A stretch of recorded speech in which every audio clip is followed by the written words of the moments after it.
చండీ చేయడానికి నియమాలు ఏమన్నా ఉన్నాయా? చండీ సాధన చెయ్యాలి అంటే ఖచ్చితంగా చండీ అమ్మవారు ఎన్ని రకాలుగా ఉంటుంది? సప్తశతిలో ఉండే ఈ నవాక్షరి మంత్రం ఎలా అయితే ఉందో చండీ పారాయణకి, చండీ హోమానికి ఒక హోమం చెయ్యాలి అంటే 10 పారాయణలు చేయాలి. పారాయణ అనేది జపంలోకి వస్తుంది. హోమం అనేది బీజాక్షరంని కరెక్ట్గా పలకలేనప్పుడు కొన్ని సమస్యలు వస్తూ ఉంటాయి అంటారు. శాస్త్రంలో ఏం చెప్పారు? గచ్చన్ తిష్టన్ స్వపన్నపి మంత్రేక శరణ విద్వాన్ అని చెప్పి అన్నారు. ఏ మంత్రంలో అయినా కూడా ఒక అక్షరం మెలిక ఉంటుంది. ఆ మెలిక దగ్గర మనం చండీ సప్తశ్లోకి అని దాన్ని చేయటం వల్ల వచ్చేటటువంటి ప్రయోజనం ఏంటి? మొత్తం ఒక వేదం యొక్క సారాంశం ఉపనిషత్తుని ఎలా చెప్పామో ఈ సప్తశతి యొక్క సారాంశం అంతా సప్తశ్లోకి.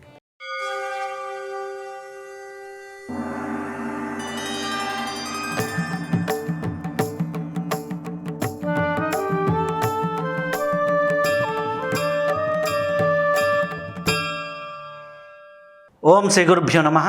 శ్రీ నిరవి టీవీ ప్రేక్షకులందరికీ నమస్కారం. మనం ఎందరో మహానుభావులతో సజ్జన సాంగత్యం చేస్తూ ఉన్నాం. ఈరోజు మన అదృష్టం గోటేటి శ్రీనివాసరావు గారు. వారు ఆధ్యాత్మికంగాను శ్రీ విద్యా సాంప్రదాయపరంగాను ఎంతో నిష్ణాతులు, దానిలో పరిపూర్ణ స్థితిని సాధించినవారు. ఇప్పుడు మనం శ్రీ విద్యా సాంప్రదాయంలో ఉన్నటువంటి అనేక ఎపిసోడ్స్ మనం చేస్తున్నాం. దాంట్లో భాగంగా చండీ సాధన, చండీ ఉపాసన, దాని వెనుక ఉన్నటువంటి మర్మాలు ఏంటి, రహస్యాలు ఏంటి, అసలుకి చండీ ఉపాసన ఎలా ఉద్భవించింది అనే విషయాల గురించి, మిగిలిన దేవతా ఆరాధనలకి చండీ ఆరాధనకి ఉన్నటువంటి తేడాలు ఏంటి, చండీ సప్తశ్లోకి విశిష్టత ఏంటి, ఇలాంటి ఎన్నో విశేషాలని మనం గురువుగారిని అడిగి తెలుసుకుందాం. నమస్కారం గురుగారు. నమస్కారం అండి. ఇప్పుడు అనేక సాధనలు ఉన్నాయి, అనేక సాధనా పద్ధతులు ఉన్నాయి. చండీ సాధన ఇతర సాధనలకి ఎలా ప్రత్యేకమైంది? తాంత్రిక మార్గాల్లో చండీ సాధనకు ఉన్నటువంటి విశిష్టత ఏంటి? చండీ సాధన అనేది ఇది వైదికంగాను తాంత్రికంగాను ఉంది. కానీ సాధారణంగా పూర్వకాలం అందరూ ఏం చేశారు అంటే చండీ సాధనని వైదిక మార్గంలో ఎక్కువ అవలంబించేవారు. దాన్ని తాంత్రిక సాధనలో వచ్చినట్టు మహాకాళి, మహాలక్ష్మి, మహాసరస్వతి స్వరూప్, చండికా పరమేశ్వరి అంటూ శ్రీ విద్యలో ఉపయోగిస్తున్నారు. మీకు దక్షిణాదిలో తీసుకుంటే చండీ పారాయణ, చండీ సాధన చాలా ముఖ్యంగా చూస్తారు. అట్లాగే ఉత్తరాది మన ఆంధ్ర ఇటువంటి ప్రాంతాలకు వచ్చి మహావిద్య పారాయణ అని చెప్పి ఇంకో రకంగా పారాయణ చేస్తూ ఉంటారు. అది పంచసతి, మహావిద్య పంచసతి అదొక సాధన. చండీ సప్తసతిని 700 శ్లోకాలు ఇదొక సాధన. వీటికన్నిటికీ ముఖ్యంగా ఏంటంటే ఒక శృతి ఉంది, కలవు చండీ వినాయకు అని చెప్పి. ఈ కలియుగంలో మనకి అన్నిటికీ ఆర్తిని తీర్చేవాళ్ళు వినాయకుడు, చండికా పరమేశ్వరి. సో చండీ వినాయకులను స్మరించి, ధ్యానించి, పూజించి, అర్చించి తృప్తిపరుచుకుంటే మనకి అన్ని కార్యాలు మనకి సులభంగా జరుగుతాయి అని ఒక నానుడి. దాని ప్రకారం చండీ సాధన ప్రతి సాధనలోనూ ఉంచడం జరిగింది, దాన్ని పాటించడం జరిగింది. సో దాని రకంగా చండీ పారాయణ అంటారు, చండీ హోమం అంటారు, వివిధ రకాలుగా ప్రక్రియలు చేసుకుంటారు. దీంట్లో చాలా రకాల ప్రక్రియలు ఉన్నాయి. అది ఎక్కువగా డీటెయిల్గా వెళ్తే బాగుండదు, మనకి ఎంతవరకే సరిపోతుంది. మామూలుగా అయితే శ్రీ విద్య అనగానే మనకి గణపతి, బాల, అలాగే పంచదశి, షోడశి, ఆ తర్వాత పూర్ణ దీక్షలు, పూర్వాంగ మంత్రాలు, ఉత్తరాంగ మంత్రాలతో కూడుకొని ఉంటుంది. దీంట్లో ఎక్కడా కూడా చండీ అనేది స్పెషల్గా చెప్పబడలేదు. చండీకి శ్రీ విద్యకు ఉన్న అనుబంధం ఏంటి? చండీ శ్రీ విద్యలో భాగమా? ఖచ్చితంగా భాగమే. చండీ శ్రీ విద్యలో ఖచ్చితంగా భాగమే. ఎందుకంటే అమ్మవారి యొక్క వివిధ రూపాలు ఏవైతే చెప్పిందో, ఆమె యొక్క దేవి భాగవతంలోనూ వీటిలో అన్నింటిలోనూ చూసుకుంటూ ఉంటే మీకు పురాణాల్లో చూసినప్పుడు లలితా పరమేశ్వరి యొక్క వివిధ రూపాల్లో ఈ మహాకాళి, మహాలక్ష్మి, మహాసరస్వతి అనే 3 రూపాల గురించి విశిష్టంగా చెప్పబడింది ఈ చండీ సప్తశతి. సో శ్రీ విద్యా సాధకులు దీన్ని చెప్పేటప్పుడు ఏం చెప్తారు? మహాకాళి, మహాలక్ష్మి, మహాసరస్వతి స్వరూప చండికా పరమేశ్వరి స్వరూప లలితా మహాత్రిపుర పరాపట్టారిక అంటారు. సో లలితా మహాత్రిపుర యొక్క ఒక అంశము, ఒక ఛాయ చండిక అంటారు. ఆ చండికలో ఉండే అంశాలు మహాకాళి, మహాలక్ష్మి, మహాసరస్వతి అంటారు. సో ఈ పరంగా శ్రీ విద్యలో ఇది కూడా ఒక భాగమే, అంతర్భాగం. అయితే చండీ చేయడానికి నియమాలు ఏమన్నా ఉన్నాయా, అర్హతలు ఏమన్నా ఉన్నాయా, దాన్ని ఎట్లా చెయ్యాలి? నియమాలు ఉన్నాయి, అర్హతలు ఉన్నాయి. ఎందుకంటే చండీ సాధన చెయ్యాలి అంటే ఖచ్చితంగా దానికి గురూపదిష్టమైన నవాక్షరి మంత్రం ఉండాలి. ఆ ఉపదేశం తీసుకున్న తర్వాతే ఈ చండీ పారాయణ కానీ చండీ హోమం కానీ చేసుకుంటారు. ఇప్పుడు ప్రస్తుత కాలంలో ఏమైందంటే వైదిక పరంగా అందరూ ఏం చేస్తున్నారంటే ఖచ్చితంగా ప్రతి వైదిక బ్రాహ్మడికి ఆ గురువులైన వారు ఎవరైతే వేదపరంగా స్మార్తపరంగానో వేదపరంగానో గురువులు ఎవరైతే ఉన్నారో వాళ్ళు ఖచ్చితంగా వాళ్ళ మంత్రాలతో పాటు ఈ వైదిక మంత్రంగా ఈ నవాక్షరి మంత్రం కూడా చెప్పడం జరుగుతుంది. దానితో పాటుగా నవాక్షరి మంత్రం ఎప్పుడైతే చెప్తున్నారో దాంతోపాటు సప్తశతి పారాయణ చేసే అవకాశం, అర్హత వాళ్ళకి కలుగుతుంది. సో ఆ అర్హత కలిగిన తర్వాత వాళ్ళ సప్తశతి పారాయణ చేయడం, దాని తదనుగుణంగా హోమాలు చేయడం జరుగుతుంది. సో అందుకోసం దానికి అర్హత ఖచ్చితంగా ఉండాలి. గురూపదిష్టమైన నవాక్షరి మంత్రం ఉండాలి. ఇప్పుడు నవాక్షరి మంత్రం అన్నారు కదా, ఈ నవాక్షరి మంత్రం ఉపదేశం తీసుకున్న తర్వాత అమ్మవారిని సిద్ధింప చేసుకోవడానికి, అమ్మవారి సాందీపం అనుకోవచ్చు, సాన్నిధ్యం అనుకోవచ్చు, ఆ యొక్క స్థితి పొందడానికి మనం పాటించవలసిన నియమాలు ఏంటి, ఆ స్థితి ఎలా వచ్చిందని మనం గ్రహిస్తాం? జప పంచాంగమే. మంత్రం తీసుకున్న తర్వాత ఆ మంత్రాన్ని జపం చేయాలి. సో ఇన్ని అక్షర జపం చేయమంటారు. అక్షర జపం చేసిన తర్వాత దాన్ని తదనుగుణంగా పంచాంగంలో జప, హోమ, తర్పణ, మార్జన, విపరభోజనం అన్నీ చేసుకుంటూ వచ్చిన తర్వాత మంత్రం సిద్ధించిందని తెలుస్తుంది. కొన్ని నిదర్శనాల రూపంగా తెలుస్తుంది. అది ఎటువంటి నిదర్శనాలు ఉంటాయి? అవన్నీ వాళ్ళ స్వభానుభవాలు అంతే తప్ప ఇది నిర్దిష్టంగా ఎటువంటి నిదర్శనం ఉండదు. ఎందుకంటే తంత్రాల్లో మీకు మంత్రసిద్ధికి లక్షణాలు చాలా చెప్పారు. అందులో వాళ్ళకి ఏ లక్షణం వచ్చిందో మనం చెప్పలేం. ఇప్పుడు కొంతమందికి ఎట్లా ఉంటుందంటే అష్టమ సిద్ధులు వస్తాయి, కొంతమందికి వాక్ సిద్ధులు వస్తాయి, కొంతమంది వాక్పటత్వం ఉండొచ్చు, కొంతమంది దివ్య దృష్టి రావచ్చు, ఇవన్నీ జరగచ్చు. కొంతమందికి ఒళ్ళు సనబడిపోతూ ఉండొచ్చు, వపుకృషత్వం కూడా మంత్రసిద్ధి లక్షణమే. సో అట్లా చెప్పలేము. ఏది ఎలా ఉంటుందో మన తేజస్సు ఉండొచ్చు, చాలా చెప్పారు. మంత్రసిద్ధి లక్షణాలు చాలా చెప్పారు. సో అందులో ఏది వచ్చిందని ముందు ఈ సాధకుడు ఐడెంటిఫై చేసుకోలేడు. నాకు ఇది వచ్చింది కాబట్టి నేను మంత్రసిద్ధి పొందిందని వీడు చెప్పుకోలేడు. అది గురువులు అయిన వాళ్ళు దాని గురించి ఆలోచించి దాని గురించి అర్థం చేసుకుని వాళ్ళు చెప్పగలుగుతారు తప్ప వాళ్ళే చెప్పాలి ఇది మంత్రసిద్ధి జరిగింది లేదు అన్నది. అంతే తప్ప నేను 9 లక్షలు జపం చేయమన్నారు కదా అని చేసేసి మిగిలిన చేసి నాకు మంత్రసిద్ధి వచ్చింది చెప్పి సర్టిఫికేట్ పెట్టుకుంది కాదు. నేను నవాక్షరి మంత్ర సిద్ధి పొందిన వాడిని అని చెప్పుకునే సర్టిఫికేట్లు కావు ఇది వాళ్ళ స్వానుభవాలు అంతే. అయితే చండీ అమ్మవారు ఎన్ని రకాలుగా ఉంటుంది?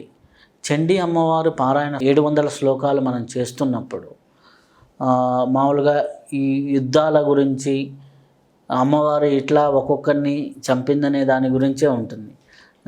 అసలుకి ఇలా యుద్ధాల గురించి అన్నాండ పిండాండ బ్రహ్మాండాల గురించే వర్ణన ఉంటుంది. అలాగే చండీ అమ్మవారు ఎన్ని రూపాలుగా ఉన్నది, ఈ వర్ణనలు ఎందుకు, దీని వెనక ఉన్నటువంటి సారాంశం ఏంటి? మీరు చాలా పెద్ద ప్రశ్న వేశారు, నాకు టైం ఎక్కువ కావాల్సి వస్తుంది దీనికి.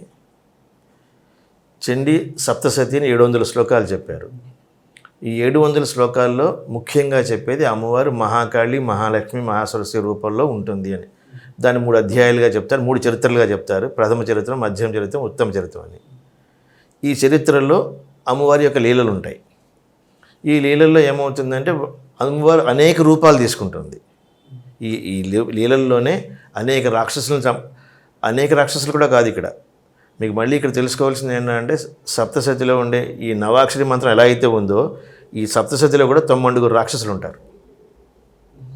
ఈ 9 రాక్షసులు వాళ్ళని వధించడానికి అమ్మవారు అనేక రూపాలు ఎత్తుంది. అది కూడా 9 రూపాయల నుంచి 11 రూపాయల దాకా ఉన్నాయి. కానీ స్థూలంగా వాళ్ళని మహాకాళి రూపం, మహాలక్ష్మి రూపం, మహాసరస్వతి రూపం అంటారు. ఈ రూపాల్లో వాళ్ళని చెప్తారు తప్ప అమ్మవారు కూడా చాలా రూపాలు తీసుకుంది. దీంట్లో ఒక్కొక్క చోట ఒక్కొక్క రకంగా స్థుతిస్తారు. ఆ స్థుతింపబడ్డ దాంట్లో ఏంటంటే రాక్షసులు అని వీళ్ళ పేర్లు పెట్టారు. ఆ రాక్షసులు ఎవరు? మధుకైటవులు, మహిషాసురుడు, చండముండులు, రక్తబీజుడు, ధూమ్రలోచనుడు, శుంభనిశుంభులు, ఇలా 9 రాక్షసులు వీళ్ళు. ఈ 9 ఎవరు? అసలు ఎందుకు మనం సప్తశతి పారాయణ చెయ్యాలి? ఆ సప్తశతి హోమం ఎందుకు చేయాలి? మామూలుగా ఎవరు ఏం చెప్తారంటే ఒక జపం చేసాము, హోమం చేయాలి అంటే ఏమిటి? ఆ దేవతని ఆరాధించి ఆవాహన చేసి ఆమెకు అర్పణ చేస్తున్నాం. అర్పణ చేసే దేనికోసం? ఇందులో ఈ చెప్పిన ఇంతమంది రాక్షసులు వాళ్ళు ఎవరు ఎలా ఉంటారో మనకు తెలియదు. కానీ ఆ 9 రాక్షసులు యాక్చువల్గా మనలోనే ఉన్నారు. ఈ 9 రాక్షసులు మనలో ఉన్నప్పుడు మనం అమ్మవారిని ఆవాహన చేసుకుని అక్కడ హోమంలో అర్పణ చేసుకుని ఆమెను ప్రతినిధి అక్కడ ప్రత్యక్షంగా భావించి నాలో ఉండే ఈ 9 రాక్షసుల్ని నువ్వు సంహరించు అని మనం వేడుకోవడమే సప్తశతి సారాంశం నాకు అర్థమైన రీతిలో. ఇది మీకు కొంచెం already your raising your eyebrows గారు, ఇది ఎక్కడ దొరికిందా అని చెప్పి నేను అనుకుంటున్నారు. ఇది యాక్చువల్గా మన స్వానుభవంలో వచ్చేదే. ఇది అంటే నాకు ఆశ్చర్యంగా అనిపించింది. అదే అర్థమైంది. మనలో 9 రాక్షసులు ఉన్నారంటే ఉన్నారు. ఆ 9 మీకు వివరిస్తాను ఎట్లా ఉన్నారో, దాని తర్వాత మీకే అర్థమవుతుంది. మొదటి అధ్యాయంలో 2 రాక్షసుల పేర్లు చెప్పారు. వాళ్ళిద్దరి పేర్లు మధుకైటబులు. ఈ మధుకైటబులు ఎక్కడ పుట్టారు, ఎలా పుట్టారు? వాళ్ళు విష్ణు కర్ణ మలోద్భూత, అంటే విష్ణువు యొక్క చెవిలో ఉండే మలంతో పుట్టారు. వాళ్ళు మలం దగ్గర పుట్టారు వాళ్ళు. సో మలం అనేది ఒక రాక్షసత్వం, అంటే మనలో ఉండే ఒక అవకరం. అది పెరిగే కొద్దీ ఏమవుతుంది, దాన్ని మనం సరిగా క్లీన్ చేసుకోకపోతే దానివల్ల మనకి ఏమవుతుంది, ఆ మలం పేరుకుపోయి ఇన్ఫెక్షన్ వచ్చి తలంతా పాడయ్యి కళ్ళంతా పాడి ఒక రకమైన రాక్షసత్వం వస్తుంది మనకి. ఒక రకమైన ఇరిటేషన్ వచ్చి మనలో ఉండే వికృతమైన చేష్టలు వస్తాయి. ఇది ఒక రకం అర్థం. ఇంకో రకం, మనం చెప్పుడు మాటలు చాలా వింటూ ఉంటాం. ఇవన్నీ మనకు అవసరం లేకపోయినా కానీ మన చెవిలో పడుతూ ఉంటాయి. ఇవి కూడా రాక్షసత్వాలే. దానివల్ల మనం విన్న తర్వాత మన సహజ గుణం ఏమవుతుంది, ఆ చెడు విని మనం దానికి రియాక్ట్ అవుతూ ఉంటాం. ఎట్లా రియాక్ట్ అవుతూ ఉంటాం? అవసరం ఉన్నా లేకపోయినా దానికి మనం రియాక్ట్ అవుతూ ఉంటాం. అదొక రాక్షసత్వం మనకి. అది విని సంతోషించడమో లేదా అది విని కోపగించుకోవడమో అసహించుకోవడం ఇవన్నీ చేస్తాం. ఈ వికృతి చేష్టలు మనలోనే ఉంటాయి. సో ఈ కర్ణం నుంచి వచ్చే, అంటే మన చెవుల ద్వారా ఒక ఇంద్రియం ఇది. ఈ ఇంద్రియం ద్వారా పుట్టే రాక్షసత్వమైన గుణం ఒకటి ఉంది కదా, ఈ గుణాన్నే మధుకైటబులు అన్నారు. అది ఎట్లా అంటే, మీకు ఒకటి గురించి మనం చెడు చెప్తే చాలా తీయగా ఉంటుంది మనకి. అది వినటానికి వినసొంపుగా ఉంటుంది. లేదా ఒకటి మనం పొగుడుతున్నాడు మనకు వినసొంపుగా ఉంటుంది. అవతల తిడుతున్నప్పుడు మనకు వినసొంపుగా ఉంటుంది. అదే మధుకైటబులు. మధు అంటే తీయగా ఉంటుంది. అదే మనకి గింగిర్లు ఎత్తి ఉంటుంది, వింటూ ఉంటాం. ఆ కైటభం అది. ఈ 2 రకాల రాక్షసులు మన చెవుల్లో ఉండి మనకు రాక్షసత్వాన్ని ఆపాదించి చేస్తున్నారు వాళ్ళు. ఎందుకంటే అదే మన బుర్రలోనూ మన మస్తిష్కంలో పూర్తిగా నిండిపోతుంది. దానివల్ల మనని ఒక్కొక్కసారి మనకి ఏమవుతుంది, వాడిని కనపడితే ఏదైనా చేసేయాలో లేకపోతే తిట్టేయాలో ఏదో ఒకటి చేయాలని ఒక తపన బయలుదేరుతుంటుంది. ఆ తపన, ఆ రాక్షసత్వాన్ని మనలో పెంపొందించేసే లక్షణం ఉంది కదా, దీన్ని తగ్గించమ్మా తల్లి అని చెప్పని అమ్మవారిని వేడుకొని అమ్మవారిని స్తుతించుకుని, నాకు నిద్రలో కానీ ఎటువంటి టైంలో కానీ ఎటువంటి మాయాకి అమ్మకుండా నాకు చూసుకో, నా నోటి ద్వారా ఎటువంటి తప్పులు జరగకుండా చూసుకో, నా చెవుల ద్వారా ఎటువంటి తప్పుడు మాటలు వినకుండా చేయి తల్లి అని చెప్పని అమ్మవారిని ప్రార్థించడమే ప్రథమ చరిత్రలో ఉండే మధుకైటబులు 2 రాక్షసులు. సో మనం ఆమెను వేడుకోవడం ద్వారా, ఆమెను మనం స్తుతించడం ద్వారా ఆమె సంతోషం చెంది మనకు అటువంటి జరగకుండా చేస్తుంది. అక్కడ 2 రాక్షసులు సంహరించబడతారు. ఇంకొకడు ఉన్నాడు. ఇంకో అధ్యాయంలోకి వస్తే ఇంకొక రాక్షసుడు మహిషాసురుడు అని. వాడు గుడ్డెద్దు చేలో పడ్డట్టుగా ఉంటాను. చాలామంది మనలో ఉంటారు. ఇప్పుడు మీరు ఏం చెప్పినా నేను విన్ను, నా ఐడియా నాదే, నా ఆలోచన నాదే, నా పద్ధతి నాదే, నా కార్యక్రమం నాదే. అదొక రాక్షసత్వం. నా పని నేను వెళ్ళిపోతూ ఉన్నాను. అక్కడ ఎదురుకుండా గోడున్నా లేకపోయినా నాకు అవసరం లేదు. నేను ఒకటి మాట వినే లక్షణం కాదు నాది. ఇటువంటి ఒంటెద్దు పొగడు ఉంటాను చూడండి మనం, అది ఒక రాక్షసత్వం. అది వాడు రాక్షసుడు, ఎవడి మాట వేండు, వాడు మూర్ఖుడు అని చెప్పిన చాలా రకాలుగా మనం భాష మాట్లాడతాం. మన రోడ్డు మీద వెళ్ళేటప్పుడు ఇట్లాంటి వాళ్ళని ఎక్కువ మంది చూస్తుంటారు. అదే నేను చెప్పను, వద్దు, నన్ను ఇరికించగలను దీంట్లోనూ. అంటే మామూలుగా సహజంగా ట్రాఫిక్లో ఇట్లాంటి వాళ్ళని చూస్తూ ఉంటాం. అదే ఓకే, అలా చూసి ఎవరి గురించి పట్టించుకుని వాడి పాటు వెళ్ళిపోతూ ఉంటాడు, ఫోన్ మాట్లాడుకుంటూను. సో ఇటువంటి వాళ్ళు ఉంటారు. ఇది ఒక రాక్షసత్వం. అది మీకు అవతల వాడి సంగతి మీకు అనవసరం, మీ పని మీకు అయిపోవాలి. అది ఎటువంటి బలమైన రాక్షసత్వం అంటే, అది మనతో పాటు ఉండేవాడు ఏమైపోయినా మనకు అవసరం లేదు. ఈ రాక్షసత్వాన్ని మహిషాసురుడు అనే పేరుతో ఆ రాక్షసత్వం పెట్టారు. ఈ రాక్షసత్వానికి ఏమవుతుందంటే, ఇక్కడే నేను చాలా చెప్పవలసి వస్తుంది మీకు. ఏంటంటే, అమ్మవారిని చాలామంది చాలా రకాల ఆయుధాలు ఇచ్చారు ఆమెకి. ఇక్కడ ఆయుధం అంటే ఏమిటంటే లక్షణాలు. ఒక్కొక్క ఆయుధానికి ఒక లక్షణం ఉంది.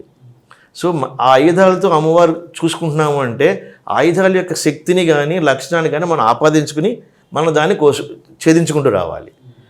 ఇది 2వ అధ్యాయంలో ఉండే ఒక మహిషాసురుడు. ఇప్పుడు మీకు అర్థమైందా? మనలో ఇప్పుడు ముగ్గురు కనిపించారా మీకు? నాలో కానీ మీలో కానీ ఉన్నవాళ్ళు ముగ్గురు కనిపించారు కదా. దీని తర్వాత చండముండులు అనేవారు. వీరు పాపం భృత్యులు, సేవకులు ఒక రాజుకి.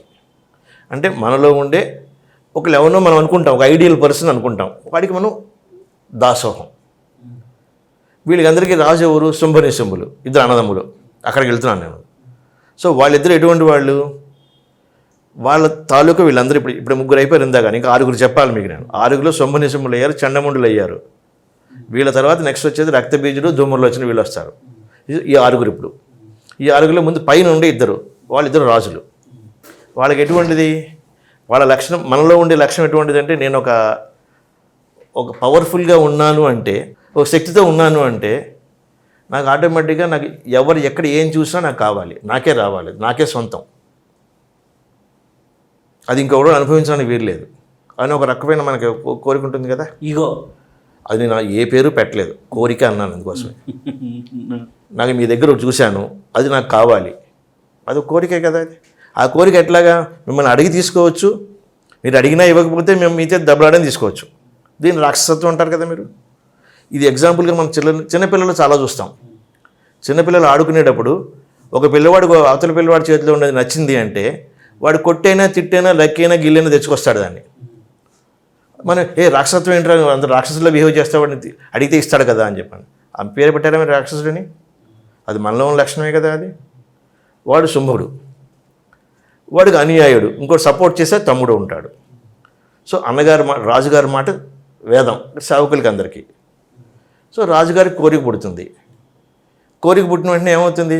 ఈ రాజుగారికి నచ్చుకుంటే, ఆయన రాజుగారికి కోరిక పుట్టింది అంటే మరి కింద ఉండే వాళ్ళందరూ గబగబా చేయడానికి రెడీ అవుతారు కదా. అట్లా ముందు చంద్రుడు ముండు, ఈ చండముండులు బయలుదేరతారు.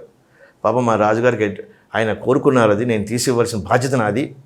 ఆయన కోరుకున్నది మంచో చెడు అవసరం లేదు, తప్పో రైటో అవసరం లేదు, చేయగలమా చేయలేమా అవసరం లేదు, ముందు మనం దూకాలి. ఆయనతో చెప్పడం మేము దూకుతున్నాం. సరే వెళ్ళండి రా, నాకు కావాలి మీరు తెచ్చిపెట్టండి అంటే వెళ్ళారు. వీళ్ళు ఎటువంటి వాళ్ళు? మూర్ఖపు రాక్షసులు. వీళ్ళలో విజ్ఞత అనేది లోపించిన వాళ్ళు. ఇక్కడ ముఖ్యమైన లక్షణం విజ్ఞత, అది లోపించింది. అక్కడ దిగారు, వీళ్ళిద్దరు రాక్షసులు అయ్యారు.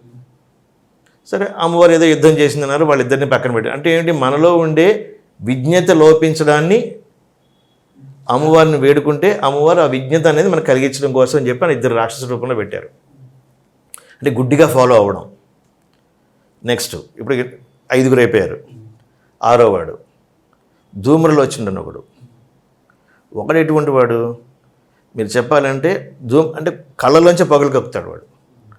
మనలో ఉండే ఈర్ష్య, అసూయ, ద్వేషాలు ఉన్నాయి చూడండి, ఇది మన నానుడిలో వాడే మాటే అది. వాడు కళ్ళ నిండా పొగలు కక్కుతున్నాడు రా మనం చూసి అంటారు. మీరు వినే ఉంటారు ఇటువంటి నానుని పదం, విన్నారో నాకు తెలియదు. విన్నా. వాడు కళ్ళ నిండా పొగ, అసూయ, పొగలు కక్కుతున్నాడు వాడు అని చెప్పి అంటాం. వాడు చూపబడింది అయిపోయినాం అంతే. సో ధూమ్రులు వచ్చినాడు. సో వాడి లక్షణం ఏమిటి? అవతలని మసి చేయడమే. ఆ లక్షణం కూడా మనలోనే ఉందిగా. సో అది కూడా పోగొట్టమని కోరుకోవాలి కదా. ఏమండి ఒప్పుకున్నారు? ఇప్పటికి 6 అయిపోయారా? 7వ వాడికి వద్దాం. వీడు రక్తబీజుడు. రక్తబీజుడు అంటే ఏమిటి? వాడి రక్తం కింద పడిందంటే అటువంటి వాళ్ళు అంతమంది పుడతారు. ఒక్కొక్క బిందువుకి ఎన్ని బిందువులు పడితే అంతమంది పుడుతూ ఉంటారు వాడికి. ఇది ఎట్లా అంటే మనలో ఆ లక్షణం ఎట్లా ఉంటుందంటే, యాక్చువల్గా జంతువుల్లో లక్షణం ఉంది ఒకటి. నల్లి తెలుసుగా మీకు? నల్లి రక్తంతో మళ్ళీ ఇంకో నల్లి పుడుతుంది. మనకి మంచాలకి వాటికి ఇక్కడ బెడ్ బగ్స్ అంటాం మనం, నల్లులు. ఆ నల్లులు ఒక నల్లిని చంపామంటే రక్తంతో ఇంకో మిగిలిన నల్లులు పుడుతూ ఉంటాయి ఆ గుడ్లోంచి. రక్తబీజుడికి ఎగ్జాంపుల్ అవి. మనలో ఎట్లా అంటే, నాకు మీ మీద ద్వేషం కలిగింది, నేను వెళ్ళి ఇంకో 2 చెప్తాను, వాళ్ళిద్దరూ నాలా తయారు చేస్తాను మీ మీద ద్వేషానికి.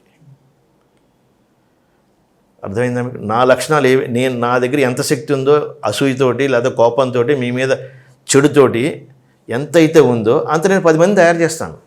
నా పార్టీ పెరుగుతుంది. ఒక ఐడియాలజీని ప్రపంచం మీద రుద్దే వాళ్ళందరూ రక్తబీజులే. మీరు అనవసరంగా నన్ను కాంట్రవర్సీలో రాగద్దు.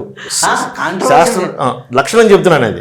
నేను లక్షణ పరంగానే చెబుతున్నా. అవును, ఒక ఐడియాలజీని బలవంతంగా రుద్దే వాళ్ళు ఉంటారు కదా, ఇది ఇది ఇది ఇది అంటే మతపరంగా కావచ్చు, ఎట్లాగైనా. మీరు ఐడియాలజీ అనండి, ద్వేషం అనండి, పగ అనండి, అసూయ అనండి, ఏదైనా అనండి. ఇప్పుడు నాకు మీ మీద కోపం ఉందండి, వెంటనే నేను శివతో చెప్తాను, ఎలా అంటాను, అవునండి నాకు ఇంత అని చెప్పి ఆయన తయారు. సో నాకు ఒకటి తయారయ్యాడు కదా. సో నా లక్షణాలతో నాకు ఇంకో లక్షణం ఉంది. సో ఇద్దరం అయ్యాం. ఈ శివ ఇట్లా బయట ఇంకోటి చెప్తాడు, వాళ్ళు ఇంకోటి తయారవుతారు. ఇట్లా ఏమవుతుంది, నాలో ఉండేది నలుగురికి నేను పంచిపెట్టి అదే లక్షణాలతో పుట్టిస్తాను నేను. సో ఇది రక్తబీజ లక్షణం. సో అటువంటి నేను చెడును ప్రోపగండా చేయకుండా, మళ్ళీ నా ద్వారా ఇంకో చెడు పుట్టకుండా నాలో ఉండే రాక్షసుని చంపమని చెప్పి అమ్మవారిని కోరుకుని రక్తబీజుడు అక్కడ. ఓకే అండి. సో ఇక్కడతో మొత్తం మృత్యులందరూ అయిపోయారు. ఇంకా మిగిలిన వాళ్ళు ఇద్దరు శుంభనిశంభులు, 7 అయిపోయారు ఇప్పటికి. ఇంకా శుంభనిశంభులు మిగిలారు. వీళ్ళెవరు? వీళ్ళ ప్రతిదీ అత్యాశ, దురాశ, అహంకారంతో ఉండేవాళ్ళు. వీళ్ళు ఏదైనా నా దగ్గరే ఉండాలి, ఎవరైనా నా దగ్గరే ఉండాలి అనేవాళ్ళు. అతనికి తోడుగా ఉండేవాడు తమ్ముడు దుర్యోధన దుశ్శాసనలా. వీళ్ళిద్దరు శుంభనిశంభులు ఇద్దరు దుర్యోధన దుశ్శాసనలే మనకు తెలిసిన భారత కథలో పెట్టుకుంటే. సో అలాంటి శుంభుడు నిశంభులు ఏం చేస్తారు, నిశంభుడు అన్నగారి కోసం ఏదైనా సరే అండి అక్కడ అంటే ఏమంటే గుడ్డిగా అవతల వాడు చేసే తప్పుని తప్పు అని చెప్పకుండా ఉండి వాడిని ఫాలో అవ్వడం అనే లక్షణం ఒకటి మనలో ఉంది కదా. ఇప్పుడు ఎగ్జాంపుల్ ఎట్లా అంటే, ఒకడి మీద కోపం వచ్చి ఒకడు కొడుతున్నాడు, నలుగురు వెళ్ళి కొట్టేస్తారు. ఎందుకు కొడుతున్నారు కూడా ఉండదు అక్కడ. నలుగురు కలిసి వాడిని కొట్టేస్తారు. ఎందుకు కొడుతున్నారు, తర్వాత ఏమో వాడు కొట్టే నేను కొట్టాను అంతే. ఇది మీరు చిన్నపిల్లల స్కూల్లో చూడొచ్చు, ఇప్పుడు బయట పబ్లిక్గా చూస్తున్నాం మనం ఇది. సో ఇట్లాంటి నిశుంభులు అనేవాడు తమ్ముడు అనమాట. ప్రతిదానికి ఎటువంటి ఆలోచన లేకుండా అవతల వాడిని ఫాలో అయిపోవడమే, అనుకరించడమే. ఆయన ఏం చేసినా మనది చేయడమే. రావణ కుంభకర్ణులు అలా కూడా పెట్టుకోవచ్చు. దుర్యోధన దుశ్శాసనం, రావణ కుంభకర్ణులు ఇట్లాంటి వాళ్ళందరూ ఉన్నారు. హిరణ్యాక్ష, హిరణ్యగర్భుడు వీళ్ళందరూ ఉన్నారు కదా, అలా పెట్టుకున్నారు. సో ఇట్లా ఈ నిశుంభుడు అనేవాడు అటువంటి లక్షణం. ఇంకా శుంభుడు అనేవాడు వీళ్ళకందరికీ పరాకాష్టవాడు. వాడు మెయిన్. ఆ రాక్షసత్వం మనలో ఉంటుంది. ఇప్పుడు నాకు ఈ కెమెరా బాగుంది, కెమెరా కావాలి, వాచ్ బాగుంది, వాచ్ కావాలి. ప్రతి వస్తువు ఏదైతే నువ్వు చూసావో, ఏదైతే నీ కంటికి ఇంపుగా కనిపించిందో, అవతల వాడిది లేదా అవతల వాడు, అది నాకు కావాలి అంతే. అది నాకు ఎలా వస్తుందో నాకు సంబంధం లేదు. అప్పుడు వెంటనే ఏమవుతుంది, ఇప్పుడు ఈ మధ్యన కాలంలో గురు శిష్యులు ఇలాగే తయారయ్యారు. గురువుగారికి అది కావాలంటే శిష్యుడు వెంటనే గబగబా పరిగెత్తుకెళ్ళిపోతాడు. అది గురువుగారికి ఎందుకు ఉపయోగమో అక్కర్లేదా, ఎంతవరకు చేయాలి ఏంటది ఏమి ఉండదు. ఆ యుక్తాయుక్త విచక్షణ చూడండి, అది పోతుంది అక్కడ. అటువంటి రాక్షసత్వాన్ని మనలో ఉంది. సో దాన్ని కూడా హరించమని చెప్పి మనం అమ్మవారిని కోరుకోవడంతో ఈ 9 రాక్షసులు ఎవరైతే ఉన్నారో వీళ్ళు మధుకైటభ, మహిషాసుర, చండముండ, తర్వాత ధూమ్రోచన, రక్తబీజ, నిశుంభ, శుంభులు. వీళ్ళందరినీ చెప్పేటప్పుడు ఏం చెప్తాం, మాతర్మే మధుకైటభగ్ని మహిష ప్రాణాపహారోద్యమే హేలాన్ని ధూమ్రలోచనం అదే హే చండముండార్ధిని రక్తబీజం అనేది నిత్యే నిశుంభాంపహే. 9 రాక్షసుని ఎలా చంపి మమ్మల్ని రక్షించు అని చెప్పాను. వీళ్ళు ఎవరు ఎక్కడో లేరు, నాలోనే ఉన్నారు, నాతోనే ఉన్నారు, నా చుట్టూ ఉన్నారు, నాకు ఒక వలయంగా ఉన్నారు వీళ్ళు. అంటే ఈ లక్షణాలన్నీ నాకు ఒక చుట్టూ ఉన్నాయి, నాకు హోరాగా ఉన్నాయి. వీటిని అన్నింటినీ ఛేదించి దుర్గార్తి సమయంలో దుర్గమచ్ఛేదిని అంటారు. అటువంటి దుర్గాన్ని నువ్వు పగలగొట్టి నాకు లోపలికి రావమ్మ తల్లి అని ప్రార్థన చేయడమే ఇక్కడ సప్తసతి యొక్క అంతరార్థం. దీన్ని మీకు మామూలుగా హోమాల్లో చేసుకుంటారు, పారాయణ చేసుకుంటారు, ఇవన్నీ అది వేరే పద్ధతి. అది ఇది నేను అర్థం చేసుకున్న సప్తసతి. కాబట్టి మీకు త్యాగరాజస్వామి కూడా చెప్తాడు, రాముల వారిని శత్రువులు 6 నాలో దాగిరి చంపము వారిని బ్రోమి వీడిని చెప్పని. ఇది అంతే. అక్కడ ఆయన 6 చెప్పాడు, ఇక్కడ నేను 9 చెప్తున్నా అంతే. ఇది సప్తసతి యొక్క మెయిన్ సారాంశం. ఇది రాక్షస వధ గురించి చెప్తే దాంట్లో మీరు చెప్తారు ఎంతమంది రాక్షసులను చంపింది, ఇన్ని ఆయుధాలను. ఇన్ని ఆయుధాలు అంటే ఒక్కొక్క ఆయుధానికి ఒక్కొక్క లక్షణం, ఒక్కొక్క తత్వం ఉంది.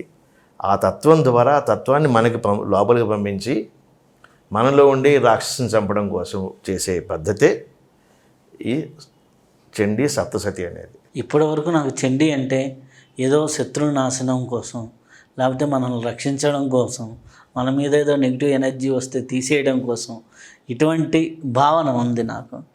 కానీ చండీకి కొత్త కోణంలో ఈరోజు నేర్చుకున్నాను. అయితే చండీ మనలో ఉన్నటువంటి కోరికల్ని వీటన్నిటిని బ్యాలెన్స్ చేసి, అలాగే మనలో ఉన్నటువంటి ఆలోచన దృక్పథాన్ని బ్యాలెన్స్ చేసి సమస్థితిలోకి తీసుకొచ్చి మనల్ని ముందుకు నడిపిస్తుందనే విషయం తెలుసు. కానీ ఈ కోణంలో నాకు కూడా తెలియదు. అయితే ఈ చండీ పారాయణ చేసేవాళ్ళు ఒక పక్క ఉన్నారు, చండీ హోమం చేసేవాళ్ళు ఉన్నారు.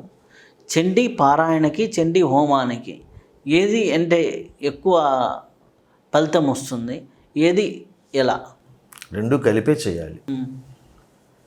ఇప్పుడు మీకు నేను ఇందాక చెప్పి జప హోమ తర్పణ అని చెప్పాను కదా, పారాయణ అనేది జపంలోకి వస్తుంది, హోమం అనేది దాని అంగంలో వస్తుంది. సో పారాయణ అనేది ఎప్పుడు మీకు ఎట్లా దశనాంశ హోమం అంటారు. సో ఒక హోమం చెయ్యాలి అంటే 10 పారాయణలు చేయాలి. సో పారాయణ సపరేటు, హోమం సపరేటు కాదు. ఏదో నేను 50 పారాయణలు చేశానంటే దాని తగ్గట్టు హోమం చేయాలి. కానీ నమ్మకమైన వాళ్ళు, నమ్మకంతో ఉన్నవాళ్ళు గ్యారంటీగా 10 పారాయణలు చేసుకుంటే మాకు సరిపోతుందేమో చేసుకుంటారు. బట్ కానీ ఎప్పుడైతే పారాయణ చేశారో దానికి అంగంగా హోమం కూడా జరగాలి. రెండు కలిసే ఉంటాయి. ఇది జప పంచాంగం అన్నప్పుడు పారాయణ అనేది ఒక జపం. ఇప్పుడు దీంట్లో మీరు ఇందాక చెప్పారే కామ్యసిద్ధి వాళ్ళు ఇచ్చేస్తారని, కామ్య ప్రయోగాలుగా దాన్ని వాడతారు. ముందు నీ కామ్యం నెరవేరకుండా అవతల కామ్యం కోసం నువ్వు వెళ్ళావు అంటే అర్థం ఏంటి? నువ్వు అంతరార్థం తెలుసుకుని ముందు నాతో పాటు అది కూడా జరగకుండా చూసుకోమని చెప్పడానికి చండీ పారాయణ చెప్తారు. చండీ పారాయణలో ఉండే రాక్షసుల వధలు ఇవన్నీ చెప్పిన తర్వాత చాలా స్తోత్రాలు ఉన్నాయి. దాంట్లో ముఖ్యంగా 4 స్తోత్రాలు ఉన్నాయి. ఈ 4 స్తోత్రాలు చదువుకుంటే చాలా పారాయణ అక్కర్లేదు. ఆ స్తోత్రాలు ఏమిటంటే అర్థం, నా ఇటువంటివన్నీ తగ్గించి తల్లి అని చెప్పడం కోసం ఆ స్తోత్రాలు. అది ఒక్కొక్కళ్ళు ఒక్కొక్క రకంగా చేశారు. అది బ్రహ్మ చేశాడు, ఇంద్రుడు చేశాడు, విష్ణువు చేశాడు, దేవతలు చేశారు. సో వాళ్ళందరూ స్తోత్రాలు చేశారమ్మ. సో దాన్ని స్తోత్ర చతుష్టయం అంటారు. అది మధ్య మధ్యలో ఒక్కొక్క అధ్యాయంలో వస్తూ ఉంటాయి. సో ఆ స్తోత్రాలు చేసుకుంటూ దాని పేరు ఏమంటే ఈ పారాయణ చేసుకోవడం చాలా ఉపయోగంగా ఉంటుంది. కామ్య ప్రయోగాలు కూడా దీంట్లో ఉన్నాయి, లేకపోలేదు. ఇప్పుడు చండీ మీరు చెప్పినట్టుగా చండీ హోమం అనగానే కామ్య ప్రయోగాలు చాలా రకాలుగా చేసుకుంటారు. దీన్ని సంపుటీకరణం అంటారు, యోజనం అంటారు, పల్లవం అంటారు, అనేక రకాలుగా దాన్ని జోడించి చేసుకుంటూ ఉంటారు. వాళ్ళ కామ్య ప్రయోగాల కోసం, మీరు ఇందాక చెప్పారే శత్రు నాశనం కోసం, ఏదో జయం కోసం ఏదో చెప్తున్నారు మీరు అన్నీ. వాటన్నిటికీ కూడా కొంతమంది చెప్తారు, చేసుకుంటారు. అది ఉంది, అది లేదని నేను చెప్పడం లేదు. కొంతమంది పెళ్లి కావాల్సిన వాళ్ళు చేసుకుంటారు, కొంతమంది ఉద్యోగం కోసం చేసుకుంటారు. పత్ని మనోరమాదేవి మనోవృత్తానుసారిని నా అనుకున్నట్టుగా నడిచే పిల్ల కావాలి అని చెప్పి పారాయణ చేసి పెళ్లి చేసుకున్న వాళ్ళు ఉన్నారు. అందుకోసం అన్ని రకాలు ఉన్నాయి, కామ్య ప్రయోగాలు చాలా ఉన్నాయి దీంట్లో. ఓహో, మనకి నచ్చిన అంటే మనకు అనుకూలమైన వైఫ్ రావడానికి కూడా చేసుకోవచ్చు. అటువంటి భార్య వచ్చి నన్ను ఈ సంసార సాగరం నుంచి నన్ను రక్షించి తల్లి అని చెప్పుకోవడం కోసం, అటువంటి భార్య నువ్వు నేను ఇటువంటి సాగరాన్ని దాటించు అని చెప్పని. పత్ని మనోరమాం దేవి మనోవృత్తాన్సారిణీం తారిణీం దుర్గ సంసార సాగరస్య కులోద్భవం. అయితే మీరు ఇందనక 4 స్తోత్రాలు అన్నారు. దాంట్లో కీలకము, అర్గల స్తోత్రము, అలాగే కవచము. అవి కాదు, కవచ అర్గల కీలకాలు వేరు, ఈ స్తోత్ర చతుష్టయం వేరు. మొదటి చరిత్రలో మొదటి అధ్యాయంలో బ్రహ్మ స్తోత్రం చేస్తాడు అమ్మవారిని. ఇందాక మీకు చెప్పాను మాయ కమ్మితే ఎలా ఉంటాను, అందుకోసం ఆ మాయ తొలగించి తల్లి అని చెప్పని బ్రహ్మ విష్ణుమూర్తికి స్తోత్రం చేస్తాడు. అమ్మవారిని తలుచుకుంటూ మాయాదేవిగా నిద్రాదేవిగా తలుచుకుంటూ ఆమె స్తోత్రం చేసేది బ్రహ్మస్థుతి. అది మొదటి చరిత్రలో ఉంటుంది. మూడో చరిత్ర అయిపోయిన తర్వాత మహిషాసుర వధ అని చెప్పేది అంతా అయిపోయిన తర్వాత మనలో ఉండే ఇవన్నీ పోయిన తర్వాత ఇంద్రుడు అమ్మవారిని స్తుతిస్తాడు. అది చక్రాది స్తుతి అంటారు. అది 4వ చాప్టర్లో ఉంటుంది. ఈ దేవతలందరూ అమ్మవారిని మళ్ళీ లక్ష్మీ రూపంతో ఉన్న అమ్మవారిని మళ్ళీ కొలుస్తారు. వాళ్ళు అప్పుడు చేసేటప్పుడు దేవతలందరూ చేసే దేవస్థుతి ఉంటుంది.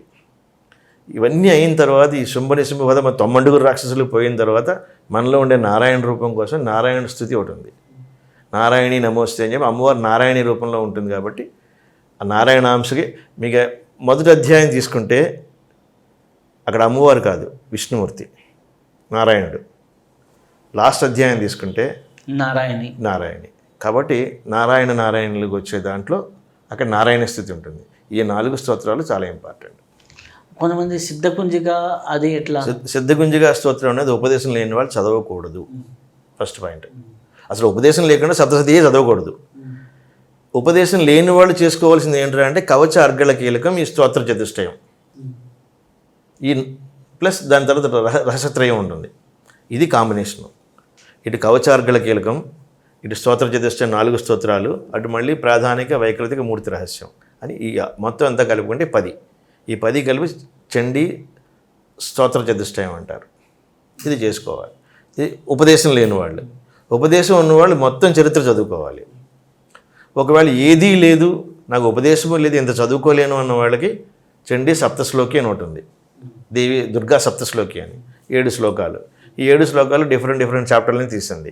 ఆ 7 శ్లోకాలు రోజు పారాయణ చేసుకున్నా బాగానే ఉంటుంది. అయితే మీరు అన్నారు కవచము, అర్గళ స్తోత్రము కీలకం, వీటి యొక్క ఇంపార్టెన్స్ ఏంటి? కవచం అంటే అమ్మవారిని మీరు ధ్యానిస్తున్నారు కదా, ఆ అమ్మవారిని మనలో ఏ రూపాల్లో ఎక్కడెక్కడ ఉండాలి అని మనం నిర్దేశించుకోవడం, అది కవచం. ఇందాకని మీకు ఒక మాట చెప్పాను, ఆ మొత్తం నాకు కవచంలా ఉండాలి అని చెప్పి అన్నాం కదా. ఏదైతే మన ఈ రాక్షస కవచం ఉందో ఆ కవచం తీసేసి నీ కవచం పట్టరా అని చెప్పి చెప్పడం, అది కవచం.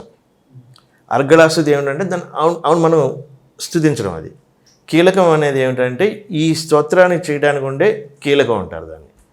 అంటే ప్రతి మంత్రానికి యాక్చువల్గా కీలకం ఉంటుంది. జప పంచాంగంలో చూసారంటే ప్రతి దానికి ఋషి, ఛందస్సు, ధ్యానం, శక్తి, బీజం కీలకం ఉంటుంది. సో అలా ఆ కీలకం ప్రతి మంత్రానికి ఎలాగైతే ఉందో దీనికి కూడా అలా కీలకం ఉంది. అందుకోసం కీలకం. సో ఈ 3 ప్రధానం, కవచ, అర్గళ, కీలకం. మీరు స్థూలంగా ఎలా చెప్పుకోవచ్చు అంటే కవచం అనేది ఒక న్యాసం లాంటిది, అర్గళ అనేది ధ్యానం లాంటిది, కీలకం లాంటిది. దాని తర్వాత మీరు మంత్రజపంకి వెళ్తున్నారు, స్తోత్ర చతుష్టయం అయింది. దాని తర్వాత ఫలశ్రుతి. ఇలా తీసుకోవచ్చు మీరు దీన్ని. సో అందుకోసం మీకు ఇది సప్తసతి పారాయణ అనగానే మొత్తం ఇందులో మళ్ళీ న్యాసాలు చాలా వస్తాయి ఇందులో. అది వైదికంగాను తాంత్రికంగాను ఉపదేశం ఉన్నవాడు చేసేది. ఉపదేశం లేకుండా చేసేవాళ్ళు స్థూలంగా అర్థం చేసుకునేది కవచార్గుల కీలకం, స్తోత్ర చతుష్టయం, తర్వాత మళ్ళీ రహస్యత్రయం. అయితే మీరు ఇందనకన్నారు చండీ సప్తశ్లోకి అని. ఆ సప్తశ్లోకి పారాయణ చేయటం వల్ల సరిపోతుంది అన్నారు. దాని యొక్క ఇంపార్టెన్స్ ఏంటి? దాన్ని చేయటం వల్ల వచ్చేటటువంటి ప్రయోజనం ఏంటి? మొత్తం ఒక వేదం యొక్క సారాంశం ఉపనిషత్తుని ఎలా చెప్పామో, ఈ సప్తసతి యొక్క సారాంశం అంతా సప్తశ్లోకి. అంటే ఏమేం కావాలి మనకని చెప్పని ఆ 7 శ్లోకాలు మీరు అర్థం తీసుకుంటే నెక్స్ట్ టైం ఇప్పుడు తీరుబడిగా దాంట్లో తెలిసిపోతుందని నేను. మనకి ఏదైతే మోహం కప్పిందో జ్ఞాననామపి చేతాంసి దేవి భగవతి హిసా బలాదా కృష్యమోహాయ మహామయ పరిస్థితి. మనకి ఆ మోహాలనే తొలగించడం కోసం మహామాయగా వచ్చిన తొలగించడం చెప్పడం కోసం. అట్లాగే కొన్ని ఏవేం కావాలో వాటి గురించి చెప్పుకుంటూ రోగాన శిశాన్ నఫనం దుష్టాది కామాన్ సకలాన విష్టాన్ తోమాసిన అలా చెప్పుకుంటూ అదొక శ్లోకం ఉంది. సో రోగాలను తొలగించుకో. మీకు at the end of the day మీరు ఏమనుకుంటారు, అమ్మవారు చేసేయాలి ఇవన్నీ అనుకుంటాం కదా మనం. సో అందుకోసం ఒక్కొక్కటి కోరుకుంటున్నాం అనమాట. సర్వబాధ ప్రసన్నం త్రైలోక్య సకలేశ్వరి ఏవమేవ త్వయ కార్యం అస్మద్ వైరి వినాశనం అని చెప్పాను. అంటే నాకు ఎటువంటి బాధలు లేకుండా, నాకు ఎటువంటి లేకుండా చూడు అని చెప్పాను. సో ఇట్లా మనకి ఏమేం కోరికలు కావాలో ఆ కోరికలన్నింటినీ ఆ 7 శ్లోకాల్లో పెట్టారు. అది సప్తశ్లోకి అన్నారు, దుర్గా సప్తశ్లోకి అని. ఉపదేశం లేనివాడు ఒక స్తోత్ర పారాయణగా అమ్మవారిని అలా చేసుకోవచ్చు. మనకి ఈ సాధన చేసేవారికి ఇందనక అడిగిన ప్రశ్నకి కొద్దిగా ఉపమానంగా అడుగుతుంది. సాధన చేసేవారికి మన ఇస్తున్న నివేదనలు కావచ్చు, అమ్మవారు పొందింది అనడానికి సంకేతం ఏంటి, అలాగే అమ్మవారు స్వీకరించింది అనడానికి సంకేతాలు, అలాగే ఈ సాధకుడికి ఆ యొక్క రిజల్ట్స్ వచ్చింది అన్నదానికి సంకేతాలు ఏంటి. ఇప్పుడు అలాగే మనకి మిగిలిన హోమ విధానంలో పూర్ణావతి ఒకసారి వేస్తాం, చండీ ప్రతి అధ్యాయానికి పూర్ణావతి చేస్తాం, అంటే ప్రతి అధ్యాయానికి నైవేద్యం వేస్తాం. ఆ నైవేద్యం ప్రతి అధ్యాయానికి వేస్తూ ఉంటాం. అలాగే చివరిలో పూర్ణావతి ఉంటుంది. అవన్నీ స్వీకరించింది అనడానికి, చాలా బాగా జరిగింది హోమము, అమ్మవారు స్వీకరించింది అన్నదానికి, లేకపోతే మన పారాయణ స్వీకరించింది అనడానికి నిదర్శనాలు మనకి ఎలా కనిపిస్తాయి? నేను ఇందాకే మీకు చెప్పాను, ఏది కొలమానం కాదు. ఇక్కడ మీరు ఫస్ట్ అడిగిన దానికి అధ్యాయం తర్వాత వేసేది నైవేద్యం అన్నారు కదా, దాని పేరు మహాహుతి అంటారు. ఇంతకాలం మనం ఆహుతులు వేసుకుంటూ వచ్చాం. ఒక అధ్యాయంలో ఉండే శ్లోకాలకు ఉండే ఆహుతులు వేసుకుంటూ వచ్చిన తర్వాత ఇప్పుడు మళ్ళీ మనం ఇంకొక ప్రత్యేకమైన ఒక ఆహుతి వేస్తున్నాం. దాని పేరు మహాహుతి అంటాం దానికి. సో దానికి చాలా చెప్తారు. వాటికి మంగళ ద్రవ్యాలన్నీ కలుపుతూ సహా కలిపి వేసేది మహాహుతి. లాస్ట్లో అన్నీ అయిన తర్వాత వేసేది పూర్ణాహుతి. ఇకపోతే చండీ హోమం బాగా జరిగిందా బాగా జరగలేదా అనడానికి మీ అనుభూతులే మీకు ఇది వస్తాయి. ఇప్పుడు ఎగ్జాంపుల్ ఎట్లా అంటే చండీ హోమం చేసిన బాగా అలసిపోయానంటే అయిపోయింది. చండీ హోమం అయిన తర్వాత ఇంకో చండీ హోమం చేయడానికి నువ్వు రెడీగా ఉన్నావంటే ఆవిడ తీసుకున్నట్టే అర్థం. నీకు ఎటువంటి శ్రమ కలిగించుకుంటే ఆవిడ తీసుకుంది కదా, అంతే. అంతే తప్ప దీని కొలమానాలు ఉండవు. మన ఏదైనా మన భావన అండి. భావన మించింది లేదు. అక్కడ నేను కూర్చొని అలసిపోయాను అని చెప్పి నువ్వు అనుకుంటే అలసత్వం నువ్వు పట్టుకొచ్చావు అక్కడ అంటే అక్కడ నీ భక్తిభావం లేనట్టే. నువ్వు భక్తిభావం ఒకటే ఉన్నప్పుడు నీకు అలసత్వం అయితే రాదు. అదే కొలమానం. అదే బాగా జరిగింది అనుకోవడం. బాగా జరగలేదు అని ఎప్పుడు తెలుస్తుంది? అబ్బా నాకు ఒళ్ళు నొప్పులు వచ్చాయి, చేతులు నొప్పులు వచ్చాయి, కాళ్ళు నొప్పులు వచ్చాయి అన్నావంటే బాగా జరగలేదని అర్థం. అక్కడ నువ్వు మర్చిపోలేదు ఇంకా. అక్కడ నువ్వు మర్చిపోయినాడే నేను అక్కడ ఏం జరిగితే తెలుస్తుంది. చండీ అమ్మవారిని భక్తి మార్గంలో ఎలా అర్థం చేసుకోవాలి, జ్ఞానపరంగా ఎలా అర్థం చేసుకోవాలి? భక్తి మార్గంలో ఈ సాధన ద్వారా అర్థం చేసుకోవడమే. జ్ఞాన మార్గంలో కూడా అంతే. సాధనే, దేనికైనా సాధనే. భక్తికి కానీ జ్ఞానానికి కానీ సాధన మించింది లేదు. సాధనాపరంగానే. ఇప్పుడు మీకు అమ్మవారి మూలమంత్రం ఉంది. ఆ మూలమంత్రంలో చెప్పేది అదే. నీకు నమః అని చెప్తున్నా, నమస్కారమే అది. ఏదైతే మంత్రం ఉందో ఆ మంత్రంలో చాముండా నీకు నమస్కారం, అంతే. అంతే, ఇంకోటి ఏం కాదు. అక్కడ వేరే వేరే అక్షరాలు పెట్టినా కూడా దాని అర్థం అదే, దాని యొక్క ఉత్పత్తి అదే. సో నమస్కారం అని చెప్పేదానికి మీరు నాకు నమస్కారం, నేను మీకు నమస్కారం అంటాను. ఆ నమస్కారం తీసుకునే విధానం కూడా ఉంటుంది కదా, అట్లాగే ఉంటుంది. సో మనం ఒక భక్తిభావంతోనో లేకపోతే గౌరవభావంతోనో పెట్టే నమస్కారం వేరు, నమస్కారం అని చెప్పి అనడం వేరు కదా. ఇది అంతే. అయితే కొంతమంది అనులోమ పద్ధతిని, విలోమ పద్ధతిని, ప్రతిలోమ పద్ధతిని, అంటే అధ్యాయాలు ఒక అధ్యాయం ముందర ఒక అధ్యాయం మార్చి, ఇప్పుడు మొదటి అధ్యాయం నుంచి రెండోది లక్ష్మీతత్వం అధ్యాయాలు, 3 సరస్వతి తత్వం, అవి ముందర చేస్తూ ఇవి తర్వాత చేస్తూ ఇట్లా కొన్ని చేసి కొన్ని ప్రయోగాత్మకంగా చేస్తూ ఉంటారు. అనులోమ విలోమ ప్రతిలోమ పద్ధతులని. వీటి యొక్క ఫలితం ఏమిటి? అలా చేయొచ్చా? చేస్తున్నారన్నారు కూడా చేయొచ్చనే చెప్పచ్చు, చేయకూడదని చెప్పం కదా. అది ఉంది. ఏదైతే నవాక్షర మంత్రం ఉందో దాని విలోమ జపం కూడా ఉంది. అనులోమ విలోమ జపం ఉంది, న్యాసం ఉంది. ఇకపోతే ఈ సప్తసతి పారాయణ 10 విధాలు ఉన్నాయి పారాయణలు. మీరు చెప్పిన పద్ధతి చాలామంది చేస్తారు. ఇది ఎట్లా చేస్తారంటే ముందు నేర్చుకునేటప్పుడు ముందు ఒక చరిత్ర చదువుకున్న తర్వాత 2వ చరిత్ర చదువుకున్న తర్వాత 3వ చరిత్ర చదువుకుందాం. ఎలా అయితే చదువుకున్నారో ఇలాగ హోమం చేసుకుంటూ ఉంటారు. ఇది బట్ యాక్చువల్గా చెప్పాలంటే వారి అనుభవాన్ని బట్టి వాళ్ళు చేసుకుంటూ ఉంటారు. అదే చెప్తున్నాం కదా, మీరు మీ దగ్గర విద్య ఉందంటే మీరు ఎట్టగైనా తిప్పుకోవచ్చు దాన్ని. అది విద్య లేనప్పుడు ఎలా తిప్పితే కుదరదు. అది ఇలాగే తిరగాలి. అందుకోసం అది ఇన్ డీటెయిల్గా మనం వెళ్ళడం అంత మంచిది కాదు. ఎందుకంటే రేపొద్దు ప్రతివాడు నేను కూడా విలోమం చేస్తాను, అలోమం చేస్తాను ఇవన్నీ చెప్తారు వాళ్ళు. అంత అవకాశం మనం ఇవ్వడానికి వీల్లేదు. ఇదే శాస్త్రబద్ధంగా విధి విధానంగా గురుమండల రూపంలో ఎలా ఉందో ఆ మండల పద్ధతిలో వాళ్ళ ఆచారం ఎలా ఉందో ఆచార ప్రకారం వెళ్తుండడమే. అయితే చండీ యొక్క అమ్మవారి యొక్క అంతిమ లక్ష్యం, సాధనలో అంతిమ స్థితి ఏంటి? ప్రతి సాధనకి అంతిమ లక్ష్యం అనేది మోక్షం, జన్మరాహిత్యం, లేకపోతే పునర్జన్మ లేకుండా. మీరు ఇందులో చెప్పే మహాకాళి అనండి, మహాలక్ష్మి, మహాసరస్వతి అనండి, వీళ్ళందరూ చెప్పేది కూడా అదే. ఏది? మేము జన్మరాహిత్యం చేయడానికి ఇది ఉపయోగిస్తుంది. అదే చెప్పాను ఇందాక మీకు. వీటన్నిటికీ కూడా మీరు మనకి అన్వయించుకోవాలి తప్ప బయట వాడికి అన్వయించుకోకూడదు. నేను చండీ హోమం చేస్తున్నప్పుడు శాస్త్రి గారి మీద ప్రయోగంతో చేయటం లేదు. నేను నాలో నాకు ప్రయోగం చేసుకోవాలి, అప్పుడే నాకు మోక్షం వస్తుంది. నా మోక్షం రావాలి, నాలో ఉండి 90 రాక్షసులు పోవాలి. అది నువ్వు ప్రతిపాదింపడాలి. నువ్వు ఎప్పుడైతే ఉన్నావో అప్పుడు ఆటోమేటిక్గా పునర్గర్భరంధ్రం నా పశ్యంత ధీరా అన్నారు. తర్వాత పురుష సూక్తంలో కూడా వస్తుంది, తస్య ధీరా పరిజానంతి యోని. తస్య ధీరా పరిజానంతి యోని. అది ఇవన్నీ ఏ దేవతకి వెళ్ళినా మాది మహాకాళి అనండి, మహాలక్ష్మి అనండి, మహాసరస్వతి అనండి, మీరు దశమహావిద్యలు అనండి. దశమహావిద్యలో శ్రీ విద్య ఉంది. ఏ రూపంలో చెప్పినా మీకు మళ్ళీ కాళీ కూడా దశమహావిద్యల్లో ఉంది, లక్ష్మి కూడా దశమహావిద్యల్లో ఉంది. అర్థమైందా మీకు చెప్తున్నది? సో మీరు అన్వయించుకోవడంలో ఉంటుంది. బట్ ఏ దేవతకైనా లక్ష్యం ఏమిటా అంటే మనలో ఉండే ఇవన్నీ తీసి ఒక్కొక్క పొరని ఒలిచి మనలో ఉండే రాక్షసత్వాలన్నీ పక్కన తీసి నిర్మల శుద్ధ మనసు ఏదైతే పెడతామో అప్పుడు మనకి మోక్షం జన్మరాహిత్యం జరుగుతుంది. దానికోసం ఈ సాధన అన్నది. అంతే తప్ప దీని మీద చేస్తే నాకు 10 రూపాయలు వస్తాయి, దాని మీద చేస్తే 1000 రూపాయలు చేస్తే హోమం చేస్తాను, ఇది కాదు. ఇక్కడ హోమం చేస్తే ఖర్చు అవుతుంది, దానికి డబ్బులు కావాలి, వేరే విషయం.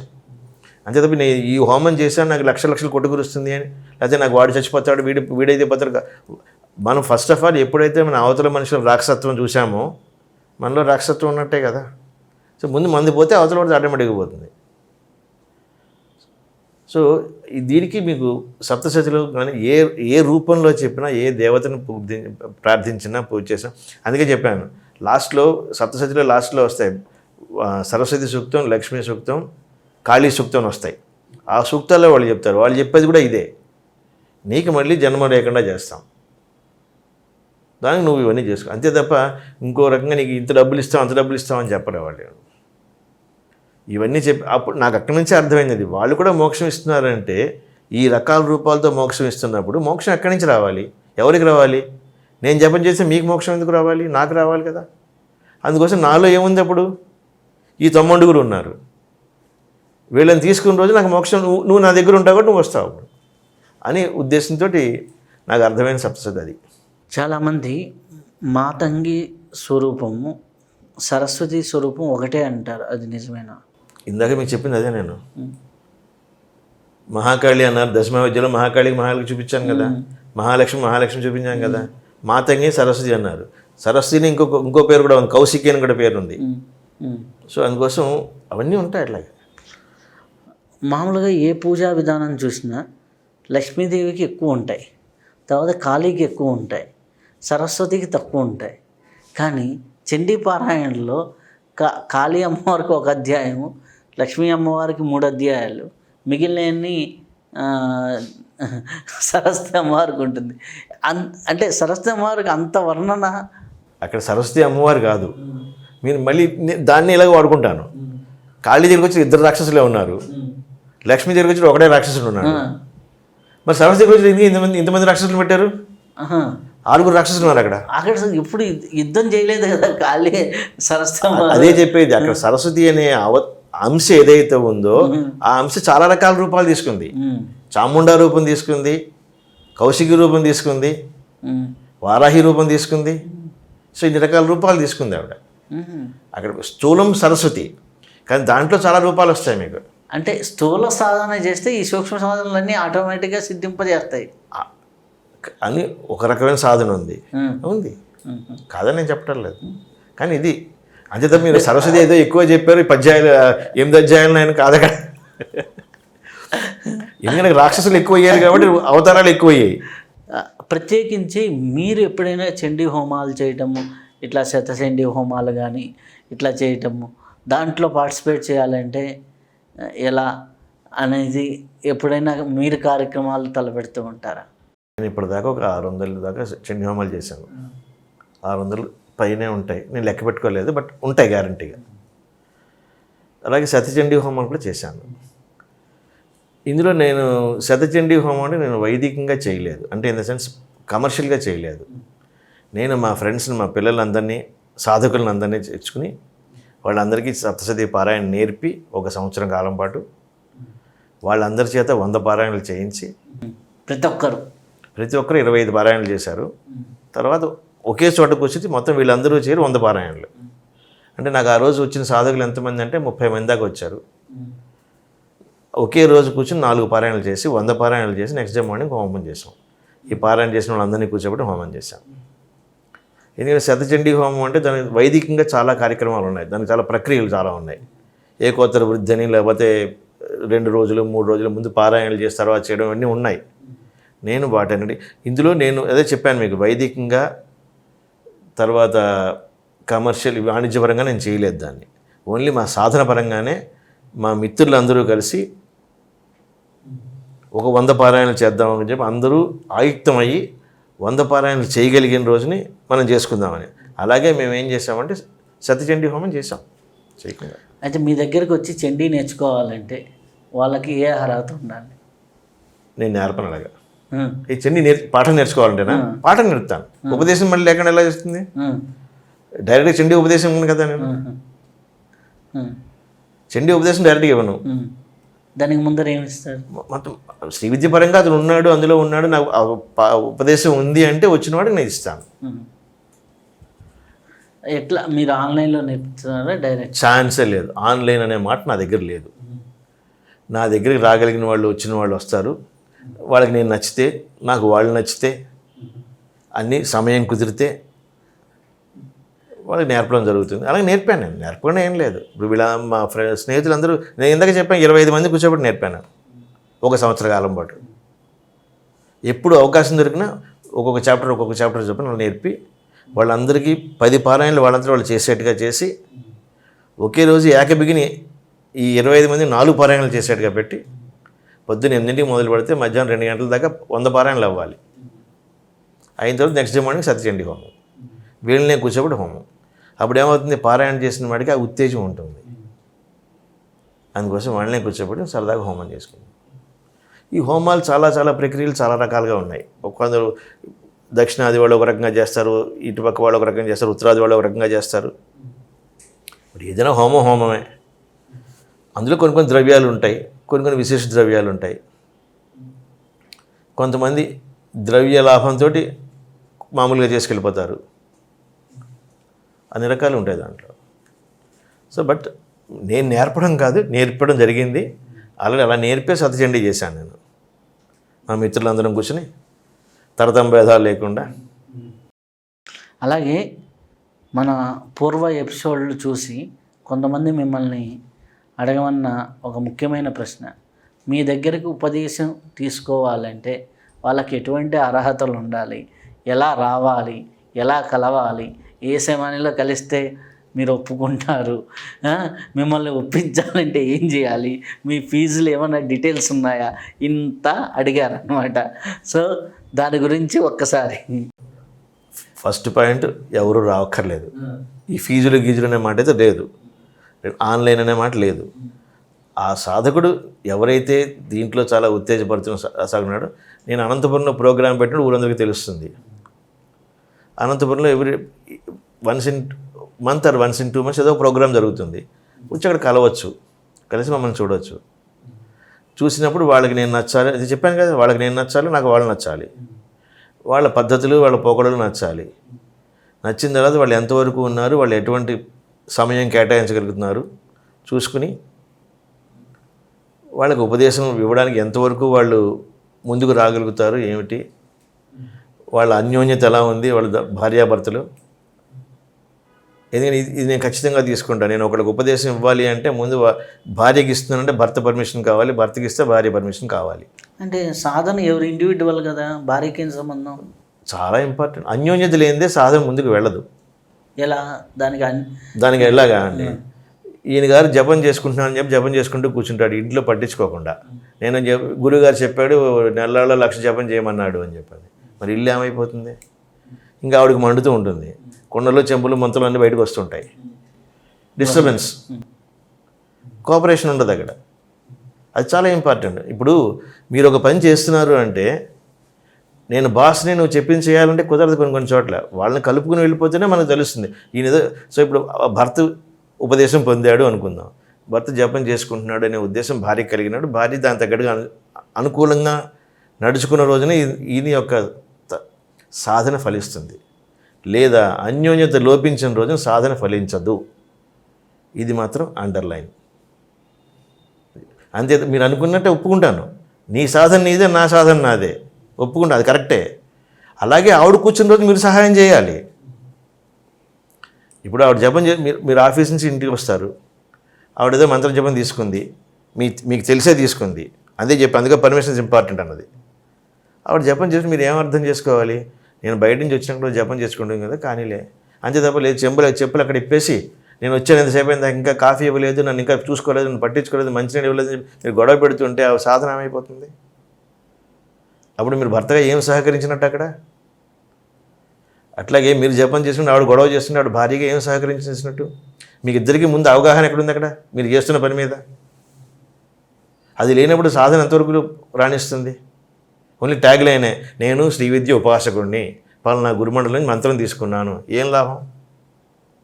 Next day morning at the end of the day ఏం చెప్తారు? నేను ఇంత జపం చేశాను, నాకు ఏమీ లేదండి. ఏముంటుంది? నీకు ఏమి ఉండదు. నువ్వు ఎక్స్పెక్ట్ చేయడమే తప్పు. నేను రోజుకు 1000 జపం చేస్తాను. 1000లో ఎంతో ఎందుకు చెప్పారు పూర్వకాలం శాస్త్ర మన పెద్దవాళ్ళు ఋషులు ఎందుకు చెప్పారంటే 1,00,000 జపం చేయండి ఎందుకు చెప్పారు? వాళ్ళు ఊరికే చెప్పలేదు సంఖ్య చెప్పండి 1,00,000 అన్నారు, లేకపోతే అక్షర 1,00,000 అన్నారు. ఎందుకు చెప్పారు? మనలో ఇటువంటి లోపాలన్నీ ఉంటాయి కాబట్టి, మనకి ఏకాగ్రత కుదరడం కష్టం కాబట్టి, కనీసం నువ్వు రోజుకు 5,000 10,000 జపం చేసిన రోజుని కనీసం ఒక్క మంత్రమైనా నువ్వు ధ్యానంతో వెళ్తుంది, అమ్మవారికి అర్పించబడుతుంది. లేదండి నేను ఒకసారి కళ్ళు మూసుకుంటే నా అమ్మవారిలా ఉంటుందని నాకు ఎప్పుడు అలాగ ఉంటుంది, అవన్నీ నేను నమ్మను. వాళ్ళ అదృష్టవంతులు, వాళ్ళు గొప్పవాళ్ళు, నమస్కారం. నీకు లోపల ఇన్ని వేవరింగ్స్ మైండ్తో ఉండి మీకు చుట్టుపక్కల ఇంత వాతావరణం ఉంటే మీరు జపం చేసుకునే టైంలో టీవీలో న్యూస్ వెళ్తూ ఉంటుంది, లేదా సినిమా పాటలు వెళ్తూ ఉంటాయి, మంచి వంట చేసుకుంటే మంచి వాసనలు వస్తూ ఉంటాయి. వీటన్నీ మీరు వెళ్ళిపోగలరా? మీకు డిస్ట్రాక్షన్స్ బోర్డు ఈ లోపల పిల్ల ఏడుస్తూ ఉంటారు, లేదా ప్రోగ్రెస్ బోర్డు వస్తుంది, సంతకం పెట్టాలి. మీరు ప్రాపంచికంలో ఉన్నప్పుడు మీరు ఆ టైం ఇవ్వడమే చాలా ఉత్తమం. సో అటువంటి టైంలో మీరు ఇన్నిసార్లు చేస్తే కనీసం ఒక్కసారైనా మన ధ్యానం కుదిరి, ఏకాగ్రత కుదిరి, ఆ లక్షణానికి మనం ఏదైతే ధ్యానం చేసుకున్నామో ఆ లక్షణానికి మనం అర్పించిన వాళ్ళని అవుతామని చెప్పనే పూర్వకాలం వాళ్ళు ఈ లక్షల సంఖ్యనే పెట్టిన కారణం. సో నేను ఒక్కసారి చేసుకున్నా నాకు అయిపోతుందంటే వాళ్ళు చాలా గొప్పవాళ్ళే, వాళ్ళకి చేతులెత్తి నమస్కరించదగ్గవాళ్ళే వాళ్ళు, అందులో అనుమానం ఏం లేదు. అందుకోసం నేను మంత్రం ఇవ్వాలి అంటే బ్యాచులర్ అనుకోండి, వాడికి ఉండే కండిషన్స్ వేరే ఉంటాయి. గృహస్థ అయిన వాడికి ఇద్దరి యొక్క అన్యోన్యత, ఇద్దరి యొక్క దాంపత్య జీవనం ఎలా ఉంది, వాళ్ళు ఎవరెవరు ఎలా టైం కేటాయించుకోగలరు, చాలా ఇంపార్టెంట్. అది లేనిదే ఎటువంటి పరిస్థితుల్లోనే మన సహధర్మచారి అనండి, ఆమె విషయంలో భర్త అవనండి, ఇద్దరి యొక్క అన్యోన్యత లోపిస్తే, లేకపోతే ఒకళ్ళనొకళ్ళు అర్థం చేసుకోవడం అవగాహన లోపిస్తే సాధన ముందుకు వెళ్ళదు. దానికి ఎప్పుడు అవరోధమే అది. అయితే సాధన చేసేటప్పుడు కొంతమంది చెప్తూ ఉంటారు, ఏదైనా పుణ్యక్షేత్రంలో 1,00,000 జపం చేయండి, లేకపోతే పుణ్యక్షేత్రానికి వెళ్ళి 9 రోజులు దీక్షగా సాధన చేయండి, ఇట్లాంటివి చెప్తుంటారు. మామూలుగా మనం గృహంలో చేసే సాధనకి, పుణ్యక్షేత్రంలో చేసే సాధనకి, అలాగే కొన్ని చోట్ల నదీ ప్రాంతంలోనూ, సముద్ర ప్రాంతంలోనూ, నది ఉన్న క్షేత్రంలోనూ, శ్రీశైలం, ఇటువంటివన్నీ విశేషంగా చెప్తూ ఉంటారు. దాని యొక్క అంతరార్థం ఏంటి? అలా చేస్తే వచ్చే ఫలితం ఏంటి? అలా చేస్తే ఆ సాధన యొక్క ఫలితం రెట్లు ఎక్కువ. ఎందుకంటే మీరు గుడికి వెళ్తే ఇది charged place, lot of energy will be there. ఆ ఎనర్జీ ప్లేస్లో మన ఎనర్జీ కొంచెం తొందరగా పెరుగుతుంది, వైబ్రేషన్స్ తొందరగా ఉంటాయి. కాబట్టి అటువంటి ప్లేస్కి వెళ్ళి చేసుకోవడం మంచిదే. కానీ మన స్థితిగతులు ఎలా ఉన్నాయి, మన పరిస్థితులు ఎట్లా ఉన్నాయి? మీరు ఒక వారం రోజులు పాటు ఇల్లు మర్చిపోయి వెళ్ళిపోతే ఎట్లా కుదురుతుంది? ఇంట్లో ఉట్టికి ఎగరలేను స్వర్గానికి ఎగిరిందినట్టుగా ఇంట్లోనే కూర్చొని మనం ఇది ఆలోచించుకోలేనప్పుడు అక్కడెక్కడికో వెళ్తే ఏమైపోతుంది? మీకు సప్తసతిలో వచ్చేది అదే, సప్తసతిలో వచ్చే ఫస్ట్ చాప్టర్లో వచ్చే కథే అది. డీటెయిల్డ్గా చెప్పాలంటే మనం ఎక్కడికో వెళ్ళిపోయి తపస్సు చేసుకుందామని వెళ్ళిపోతే ఈవేళ దానికి ఈఎంఐ కట్టాలి, జీతం పడిందా లేదా, పిల్లవాడు స్కూల్కి వెళ్ళాడా లేదా, వాడు నిద్ర లేచాడా లేదా, ఈ ఆలోచన మనం అనుకోలేం కదా అక్కడికి వెళ్ళి. అది ఇక్కడ ఉన్నాం అనుకోండి, అంత టైం అక్కడ వేస్ట్ అవ్వాల్సిన పని ఇక్కడ అంత అవ్వదు వేస్ట్. ఇక్కడ వీళ్ళందరూ కోఆపరేషన్ ఉంటుంది. ఎప్పుడు మనం ఆ అట్మాస్ఫియర్ ఇంట్లో ఇచ్చిన రోజుని ఆయన జపం చేసుకుంటున్నారు అని భార్య కానీ పిల్లవాడు కానీ అర్థం చేసుకుంటారు. దాని తగ్గట్టుగా వాళ్ళు అనుగుణంగా నడిచి వెళ్ళిపోతారు. లేకపోతే ఆవిడ జపం చేసుకుంటే నా అమ్మ జపం చేసుకుంటుంది, ఆవిడ జపం చేసుకుంటే మనం డిస్టర్బ్ చేయక మనం మిగిలిన పని చూసుకుందాం అని వీళ్ళు వెళ్ళిపోతారు. మీరు ఎక్కడికో వెళ్ళిపోయి చేసేస్తాను, నేను నదులకు వెళ్ళిపోతాను, కొండలకు వెళ్ళిపోతానంటే మీరు ఎప్పుడు వెళ్ళిపోగలరు? ఇవన్నీ మర్చిపోయిన రోజు మీరు మర్చిపోగలరా? ఇప్పుడు మీరు గంట సేపు కూర్చున్నాం, మీ మైండ్లో ఎన్ని వెళ్తున్నాయి, నా మైండ్లో వెళ్ళింది ఎవడో తెలుసు. నేను మాట్లాడుతున్నాను, మీరు మాట్లాడుతున్నారు, కానీ మన మైండ్లో వెళ్ళేది వేరే ఉంటుంది. దాన్ని ఎవరు ఆపగలరు? మన మనసుని, బుద్ధిని, ఆలోచనని ఎవ్వరూ ఆపలేరు. సో దాన్ని ఏకాగ్రత చేయడం కోసం, ఏకతాటి మీద పట్టరావడం కోసమే ఇది సాధన అనేది పెట్టింది. ఆ సాధన అనేది నువ్వు ఉండే చోటు నువ్వు సరిగా చేసుకోకుండా ఎక్కడికో వెళ్ళి నువ్వు చేసుకుంటాను, నేను శంకించట్లేదు. నేను ముందే చెప్పాను, దాంట్లో ఉండే ఎనర్జీకి అక్కడ వెళ్ళి చేసుకోవడం తప్పులేదు. వీలున్న వాళ్ళు చేసుకుంటే ఉత్తమం. ఇంట్లో నువ్వు అటువంటి అట్మాస్ఫియర్ పెట్టుకో, నీతో కూడా 10 మంది బతుకుతారు. ఇప్పుడు మనం గుడికి వెళ్ళామండి, గుడికి ఎందుకు వెళ్తాం అన్నా, మనకి పాజిటివ్ ఎనర్జీ ఉంది వెళ్తున్నాం, 100 మంది వస్తున్నారు అక్కడ ఆ పాజిటివ్ ఎనర్జీ కోసమే. అదే నువ్వు ఇంట్లో జపం చేసుకుని నువ్వు ఇంట్లో పాజిటివ్ ఎనర్జీ పెట్టుకున్న రోజుని నీ భార్య పిల్లలు అందరూ సుఖపడతారు కదా, అదే ఎనర్జీలో వాళ్ళు ఉంటారు కదా, ఇల్లే ఒక దేవాలయం అవుతుంది కదా. సో బయటికి వెళ్ళి చేసుకోవడం అనేది, విశేష ప్రాంతాలకు వెళ్ళి చేసుకోవడం అనేది, క్షేత్ర సందర్శనం, క్షేత్ర సాధన అన్నీ మంచివే. నేల విడిచి సాము చేయమని మాత్రం నేను చెప్పను. అయితే ఇది కూడా ఒక డౌట్ మన కామెంట్స్లోనే వచ్చింది. సాధన చేసేటప్పుడు ఏదో ఒక బీజాక్షరాన్ని పొరపాటున ఉచ్చరిస్తే, అంటే తప్పుగానో అనుకున్న విధంగా కాకుండా వేరే రకంగా పలికారు అనే విషయాన్ని తెలిసినప్పుడు అది పాపం అవుతుందా, లేకపోతే దానివల్ల ఇబ్బంది ఉందా? ఒక్కోసారి నెగిటివ్ వైబ్రేషన్స్ వచ్చాయంటారు. ఇలా ఆ బీజాక్షరంని కరెక్ట్గా పలకలేనప్పుడు కొన్ని ఇబ్బందులు కలుగుతూ ఉంటాయి, కొన్ని సమస్యలు వస్తూ ఉంటాయి అంటారు. ఇది ఎంతవరకు నిజం? ఇబ్బందులు వస్తాయి, సమస్యలు వస్తాయన్న దానికి నేను దాన్ని కరెక్ట్ ఎస్ అని నేను చెప్పలేను, అలా నో అని చెప్పలేను. ఇకపోతే విషయం ఏంట్రా అంటే, నువ్వు మంత్రం చెప్తున్నవాడు నువ్వు మంత్రం కరెక్ట్గా చెప్పుకున్నావా లేదా అని నువ్వే చెక్ చేసుకోవాలి. లేదా నీకు దాంట్లో ఇబ్బంది కలిగితే వెంటనే నీ గురువుని అప్రోచ్ అవ్వాలి. ఇప్పుడు ఈ మధ్యకాలంలో ప్రతివాడు కరస్పాండెన్స్ కోర్సు, ఆన్లైన్ కోచింగ్లు అయిపోవడంతో ఎవరిని ఎవరు అప్రోచ్ అయ్యే ఇది లేదు. సో వలసింది రంభ తా మునిగింది గంగ అన్నట్టుగానే వీళ్ళు ఏం చేస్తున్నారు, నాకు తెలిసింది నేను చేస్తున్నాను, ఇదంతే కరెక్ట్ అనుకోని వెళ్ళిపోతున్నారు. బట్ దీన్ని కరెక్ట్ కాదు అని రేపు వద్దని చెప్పిన రోజున ఏమైపోతుంది, వాళ్ళు పెట్రప్ అయిపోతారు. అందుకోసం వాళ్ళే సెల్ఫ్ అసెస్మెంట్ చేసుకోవాలి. ముందు ఈ మంత్రం చెప్పుకుంటున్నాను, ఇది కరెక్ట్ అవునా కదా ముందు వాళ్ళు చెక్ చేసుకోవాలి. ఒకవేళ చెక్ చేసుకుంటున్నప్పుడు వాళ్ళు ఆ మంత్రం కరెక్ట్ అయి ఉంటుంది, వీళ్ళు ఉచ్చారణ దోషం ఉంది అంటే దాన్ని వీళ్ళు సరిదిద్దుకోవాలి. దాని ముందు స్లోగా అలవాటు చేసుకుని నెమ్మదిగా తర్వాత స్పీడ్ పెంచుకోవాలి. అంటే ఇక్కడ ఇంకొక సమస్య కూడా ఉంది.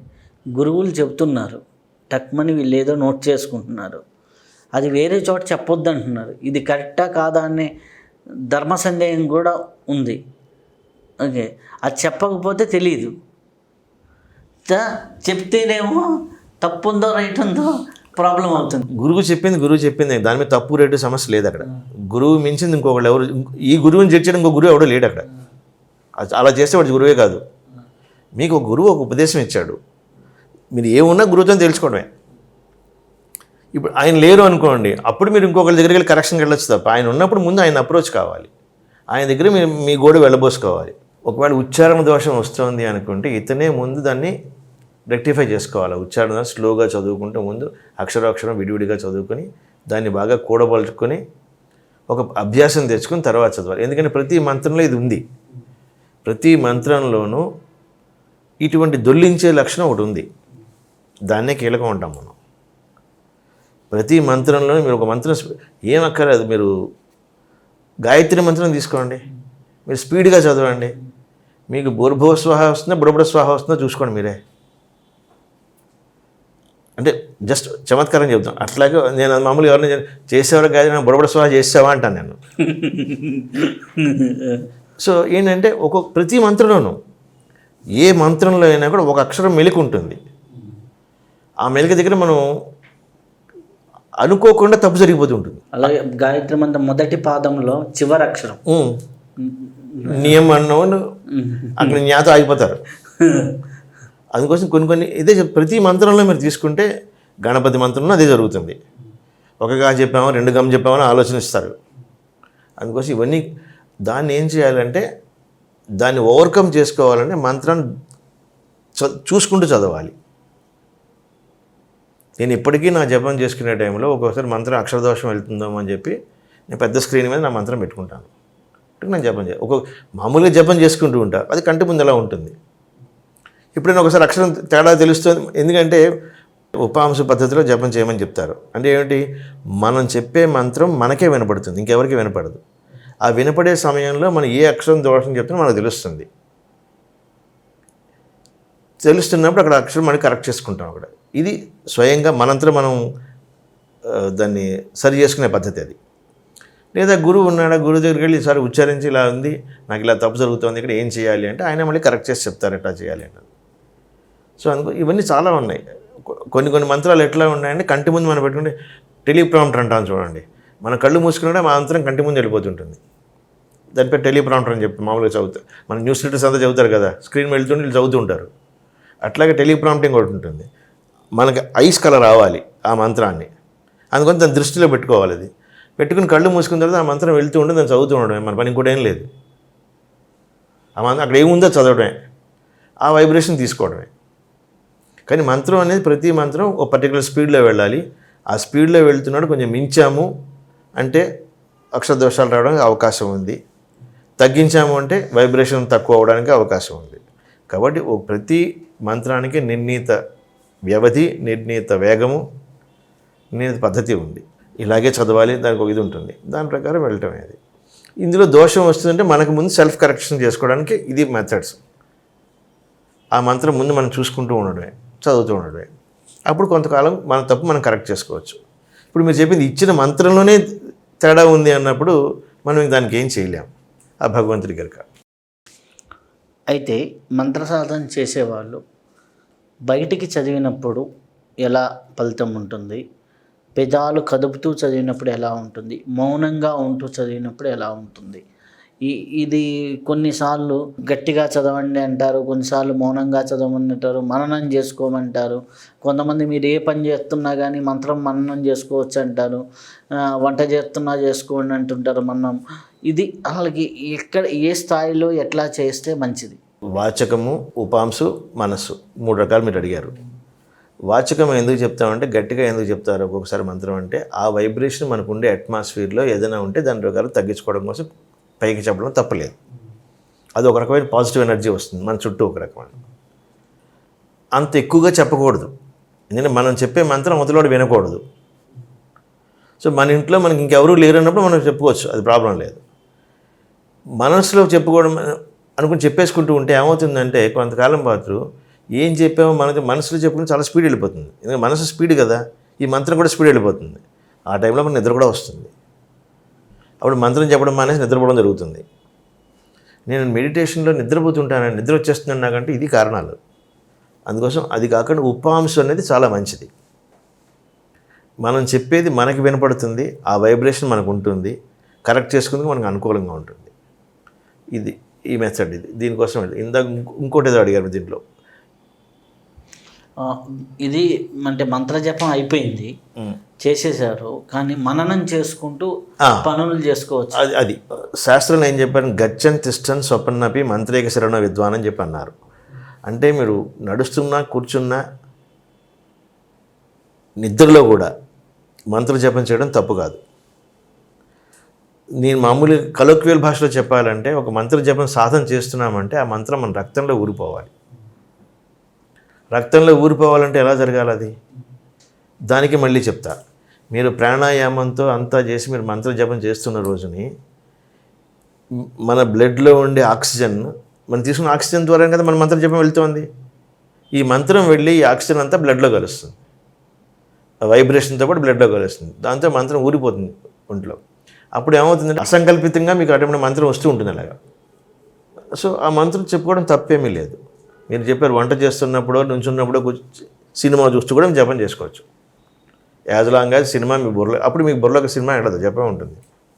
మీకు ఇంకొకటి చెప్పాలి అంటే పూర్వకాలంలో మన పెద్దవాళ్ళు అంటే మీ అమ్మమ్మ గారి వయసులో అలా వాళ్ళు చూశారంటే మీరు, వాళ్ళు పొద్దున్న పూజలు గీజలు ఇవేం చేయరు. వాళ్ళు ఓ నదికో లేకపోతే నూతి దగ్గరగా వెళ్ళి స్నానం చేసి మడిబింది నీళ్లు తెచ్చుకొని ఆ తులసి కోటలో కాసి నీళ్లు పోసి దాని చుట్టూ ప్రదక్షిణ అయిపోయిన తర్వాత లోపలికి వచ్చి పొయ్యి వెలిగిస్తారు. అక్కడి నుంచి మొదలు పెడతారు వాళ్ళు పారాయణలు.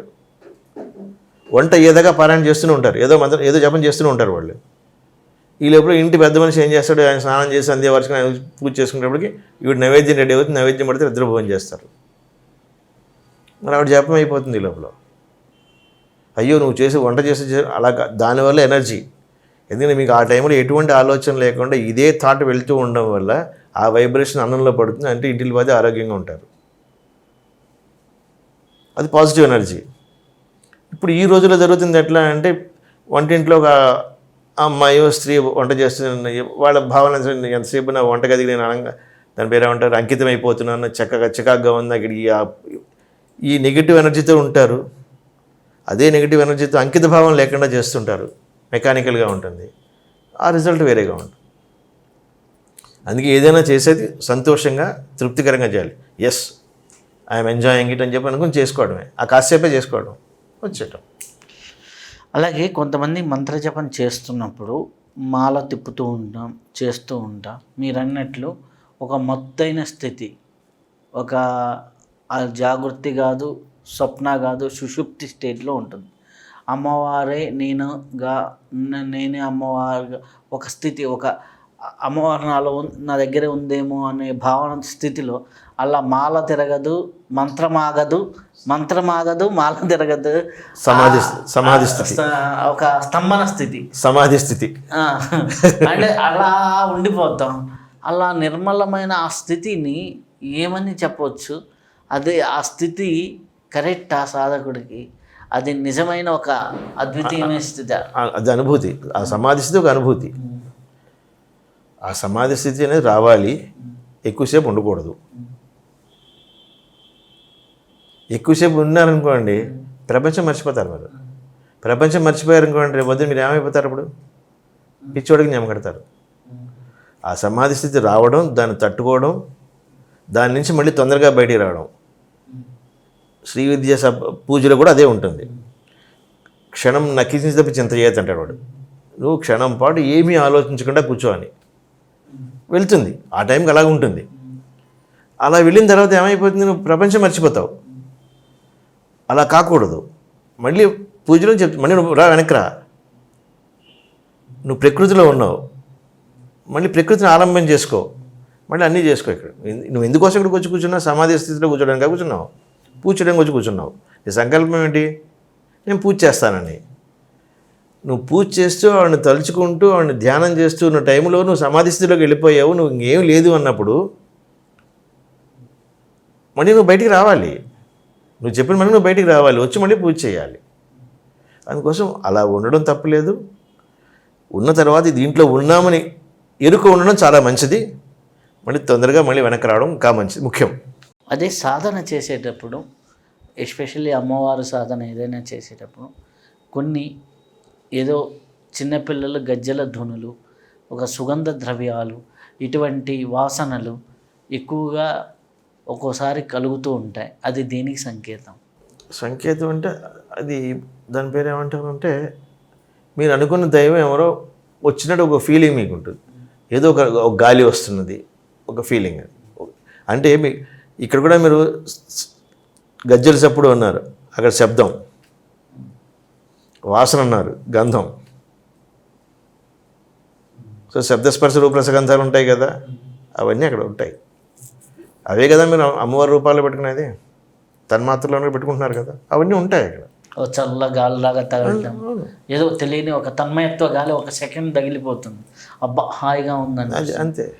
ఎవరో తిరిగినట్టుగా ఉంటుంది శబ్దం, అది శబ్దం, ఎవరో లేకపోతే ఏదో అదే శబ్దము, స్పర్శము, రూపం, అమ్మవారి రూపం అంటారు, గంధం అన్నారు, వాసన అంటారు. రసం ఇవన్నీ యాక్చువల్గా ఏంటంటే ఏకకాలంలో ఏకీకృతం చేసి ధ్యానం చేయడం అనేది చాలా ఇంపార్టెంట్. అది ఇది నాకు 1983 నాకు ఒక ఆయన ఉండేవాడు, మహాబలిపురంలో ఒక ఆయన ఉండేవాడు, సికేఎస్ తాపస్ యోగి అని. ఆయన ఇట్లా ఇంచుమించి మోరార్లెస్ నియర్ టు క్రియాయోగం అనమాట. ఇది ట్రాన్సెండెంటల్ మెడిటేషన్ అంటారు దీన్ని. ఆయన చెప్పేవాడు అనమాట. ఇది ఆయన మాకు అందరికి ఇనిషియేషన్ ఇచ్చేవాడు. ఆ ఇనిషియేషన్లో మూలాధారం నుంచి ఆయన ఇనిషియేషన్ ఇచ్చి, ఆయన ఏం మంత్రం ఏం లేదు, నువ్వు ఏం తలుచుకుంటావో తలుచుకో, నువ్వు ఏం ధ్యానం చేసుకుంటావో చేసుకో, కానీ మీరు చెప్పే 5 ఉంటాయి అక్కడ. నువ్వు కూర్చున్న నీ ఇంట్లో ఒక మంచి ప్రదేశాన్ని నువ్వు ఎన్నుకో, దాన్ని శుభ్రంగా పెట్టుకో, ఆ ప్రదేశంలో నువ్వు కూర్చో, ఒక ఆసనం వేసి కూర్చో. ఆసనం దగ్గర ఒక పక్కని ఒక మంచి సన్నాయి నాదస్వరం, నాదస్వరంలో ఓంకారం ఉంటుంది, ఒక నాదస్వరం పెట్టుకో. ఒకవేళ లేదు అనుకో, గంట కొట్టుకో, ఒక గంట పెట్టుకో, అదొకటి. అట్లాగే ఒక అగరత్తు వెలిగించుకో, ఒక కర్పూరం పెట్టుకో, ఎదురుగుండా నీకు నచ్చిన దేవత ఫోటో పెట్టుకో. శబ్దము, అలాగే నీకు ఏదైనా ఫ్యాన్ కావాలన్నా ఫ్యాన్ పెట్టుకో, ఏం కావాలి నువ్వు కంఫర్టబుల్గా ఉండు. శబ్దము, స్పర్శము, రూపము, రసము, గంధం అన్నీ ఉన్నాయి. ఇంకా ఏం చెప్పేవాడు, కావాలంటే కొంచెం పంచదార నాలుగు మీద వేసుకో, నువ్వు ధ్యానం చేయి. నువ్వు ధ్యానం చేయమని ఏం చేయమని, నువ్వు ఏం చేస్తావో నాకు తెలియదు, నువ్వు ధ్యానం చేస్తున్నావు కదా, నువ్వేదో అనుకుని చేసుకో, ఒకటే అనుకుని చేసుకో. ఇప్పుడు నీకు ఏమవుతుందంటే, నువ్వు కళ్ళు మూసుకోగానే 10 లక్ష ఆలోచనలు వస్తాయి. Now it is your time to say that ఇది now it is not your time to come get out అని నువ్వు పంపించుకోగలగాలి. నువ్వు ఏదైతే భావనలో ఉన్నావు అది ఒకటే ఉంచుకొని మిగిలినవన్నీ పంపించుకోగలిగిన స్టేజ్. అంటే ఎట్లా అంటే ఇది ఎంత స్ట్రెయిన్ఫుల్గా ఉంటుందో మీకు తెలిసింది. ఇప్పుడు నేను ఇక్కడ దీంట్లోనే ఉన్నాను, నువ్వు మిగిలిన విషయాలు నాకు రావద్దు అని చెప్పాలంటే మన మనసుని ఎంత కంట్రోల్ చేసుకోగలగాలి, అది ఎంత సాధన చేయగా అలవాటు అవుతుంది. అది దాని సింగిల్ పాయింట్లో అండ్ చాలా సటిల్గా చెప్పేవారు ఆయన. ఇలా చేసిన నీకు ఒకవేళ ఏమీ తోచలేదనుకో, నువ్వు ఆజ్ఞాచక్రమే కాన్సన్ట్రేట్ చేయి. నువ్వు ఆజ్ఞాచక్రం అనే పేరు కూడా నీకు తెలియదు అనుకో, నీ కనుబొమ్మల మీద కాన్సన్ట్రేట్ చేసుకో, ఒక పాయింట్ పెట్టుకో, అక్కడ ఆ పాయింట్ కాన్సన్ట్రేట్ చేయి అని చెప్పి. ఆ మెడిటేషన్ ఎట్లా ఉండేదంటే నాకు చాలా బాగా నచ్చింది. అది ఎంత బాగా నచ్చిందంటే, నువ్వు ఒకసారి అద్దంలో చూసుకునేవాడు. చూసుకుని నీ కాలి బొటన వేలు అది చిటికిన వేలు చివరి నుంచి నీ తల వెంట్రుక దాకా నువ్వు చూసుకుని ఒక్కొక్క పార్ట్ మర్చిపో. ఇప్పుడు నేను ఇలా కూర్చున్నాను, నాకు 2 కాళ్ళు ఉన్నాయి, బట్ నా కాలు చిటికిన వేలు లేదు. నేను ఊహించుకోగలగాలి నా బాడీని. అలా నాకు 5 వేళ్ళు లేవు, కుడికాలు 5 వేళ్ళు లేవు, ఎడంకాలు 5 వేళ్ళు లేవు, ఇలా మోకాళ్ళు లేవు. ఇలా అనుకుంటూ బాడీ అంతా మైనస్ చేసుకుంటూ వస్తే చివరికి మిగిలేదు ఒక బిందువే. నువ్వు ఆ బిందువు మీద కాన్సన్ట్రేట్ చేయి. ఇది ఎంత డిఫికల్ట్ మెడిటేషన్ ప్రాసెస్. ఇది చేసిన రోజుని, ఇందులో సాధన చేయగలిగిన రోజుని మీకు ఇక్కడ చెయ్యి తెగింది, ఇక్కడ నొప్పి పుట్టింది, అలా ఎర్త్ చేసి దాన్ని ఈ వేలు నాది లేదు అనుకుంటే నొప్పి పోతుంది. బికాజ్ ఈ నొప్పెన లేదా ఒక బాధని కానీ ఒక తలపోటని కానీ ఇవన్నీ ఏంటి, మైండ్కి వెళ్ళే సిగ్నల్స్ ఇవన్నీ. ఆ సిగ్నల్ మైండ్కి వెళ్ళే సిగ్నల్స్ కట్ చేయగలిగితే ఆటోమేటిక్గా మనకి పెయిన్ రాదు. ఇది మెడిటేషన్లో హయ్యెస్ట్ ఆర్డర్ ఆఫ్ సాధన. అది ఆయన మాకు ఇది ప్రాక్టీస్ చేసి, నేను 3 ఏళ్ళు 4 ఏళ్ళు బాగా ప్రాక్టీస్ చేసేది. సో నేను ఫుల్ బాడీని చూసుకుంటా, 0 చేసుకుంటా, నాకు ఆ బాడీ ఉండదు. ఎప్పుడైతే మళ్ళీ తిరిగిన బాడీ అని అనుకోండి, నొప్పి మొదలవుతుంది నాకు. ఆ కాసేపు నాకు నొప్పి ఉండదు. ఓన్లీ సింగిల్ పాయింట్ మైండే కదా. సింగిల్ పాయింట్లో మీకేం ఉండదు కదా, పాయింట్ని ఎక్స్పాండ్ చేస్తేనే మీకు అంతా వస్తుంది. అందుకే బిందువులోనే ప్రపంచం. ఈ ప్రపంచం అంతా బిందువులు ఎలా అయితే నిమిడీకృతం అయిందో ఇది అంతే. ఇది సాధన. ఆయన బాగా ప్రాక్టీస్. అలాగా కొన్ని వెళ్తూ ఉంటాయి అటువంటివి. ఇది ఎందుకు వచ్చిందో నాకు గుర్తు రాలేదు, మొత్తానికి ఏదో చెప్పుకుంటూ రావాల్సి వచ్చింది. చాలా అద్భుతంగా ఈరోజు జరిగింది. చాలా అద్భుతమైన జ్ఞానాన్ని మాకు అందించారు. చాలా చాలా కృతజ్ఞతలు. ధన్యవాదాలు. ఇప్పటి వరకు అద్భుతమైన జ్ఞానాన్ని తీసుకుందాం. మరొక్క విశిష్ట అతిథితో మళ్ళీ కలుసుకుందాం. అంతవరకు సెలవు. నమస్కారం.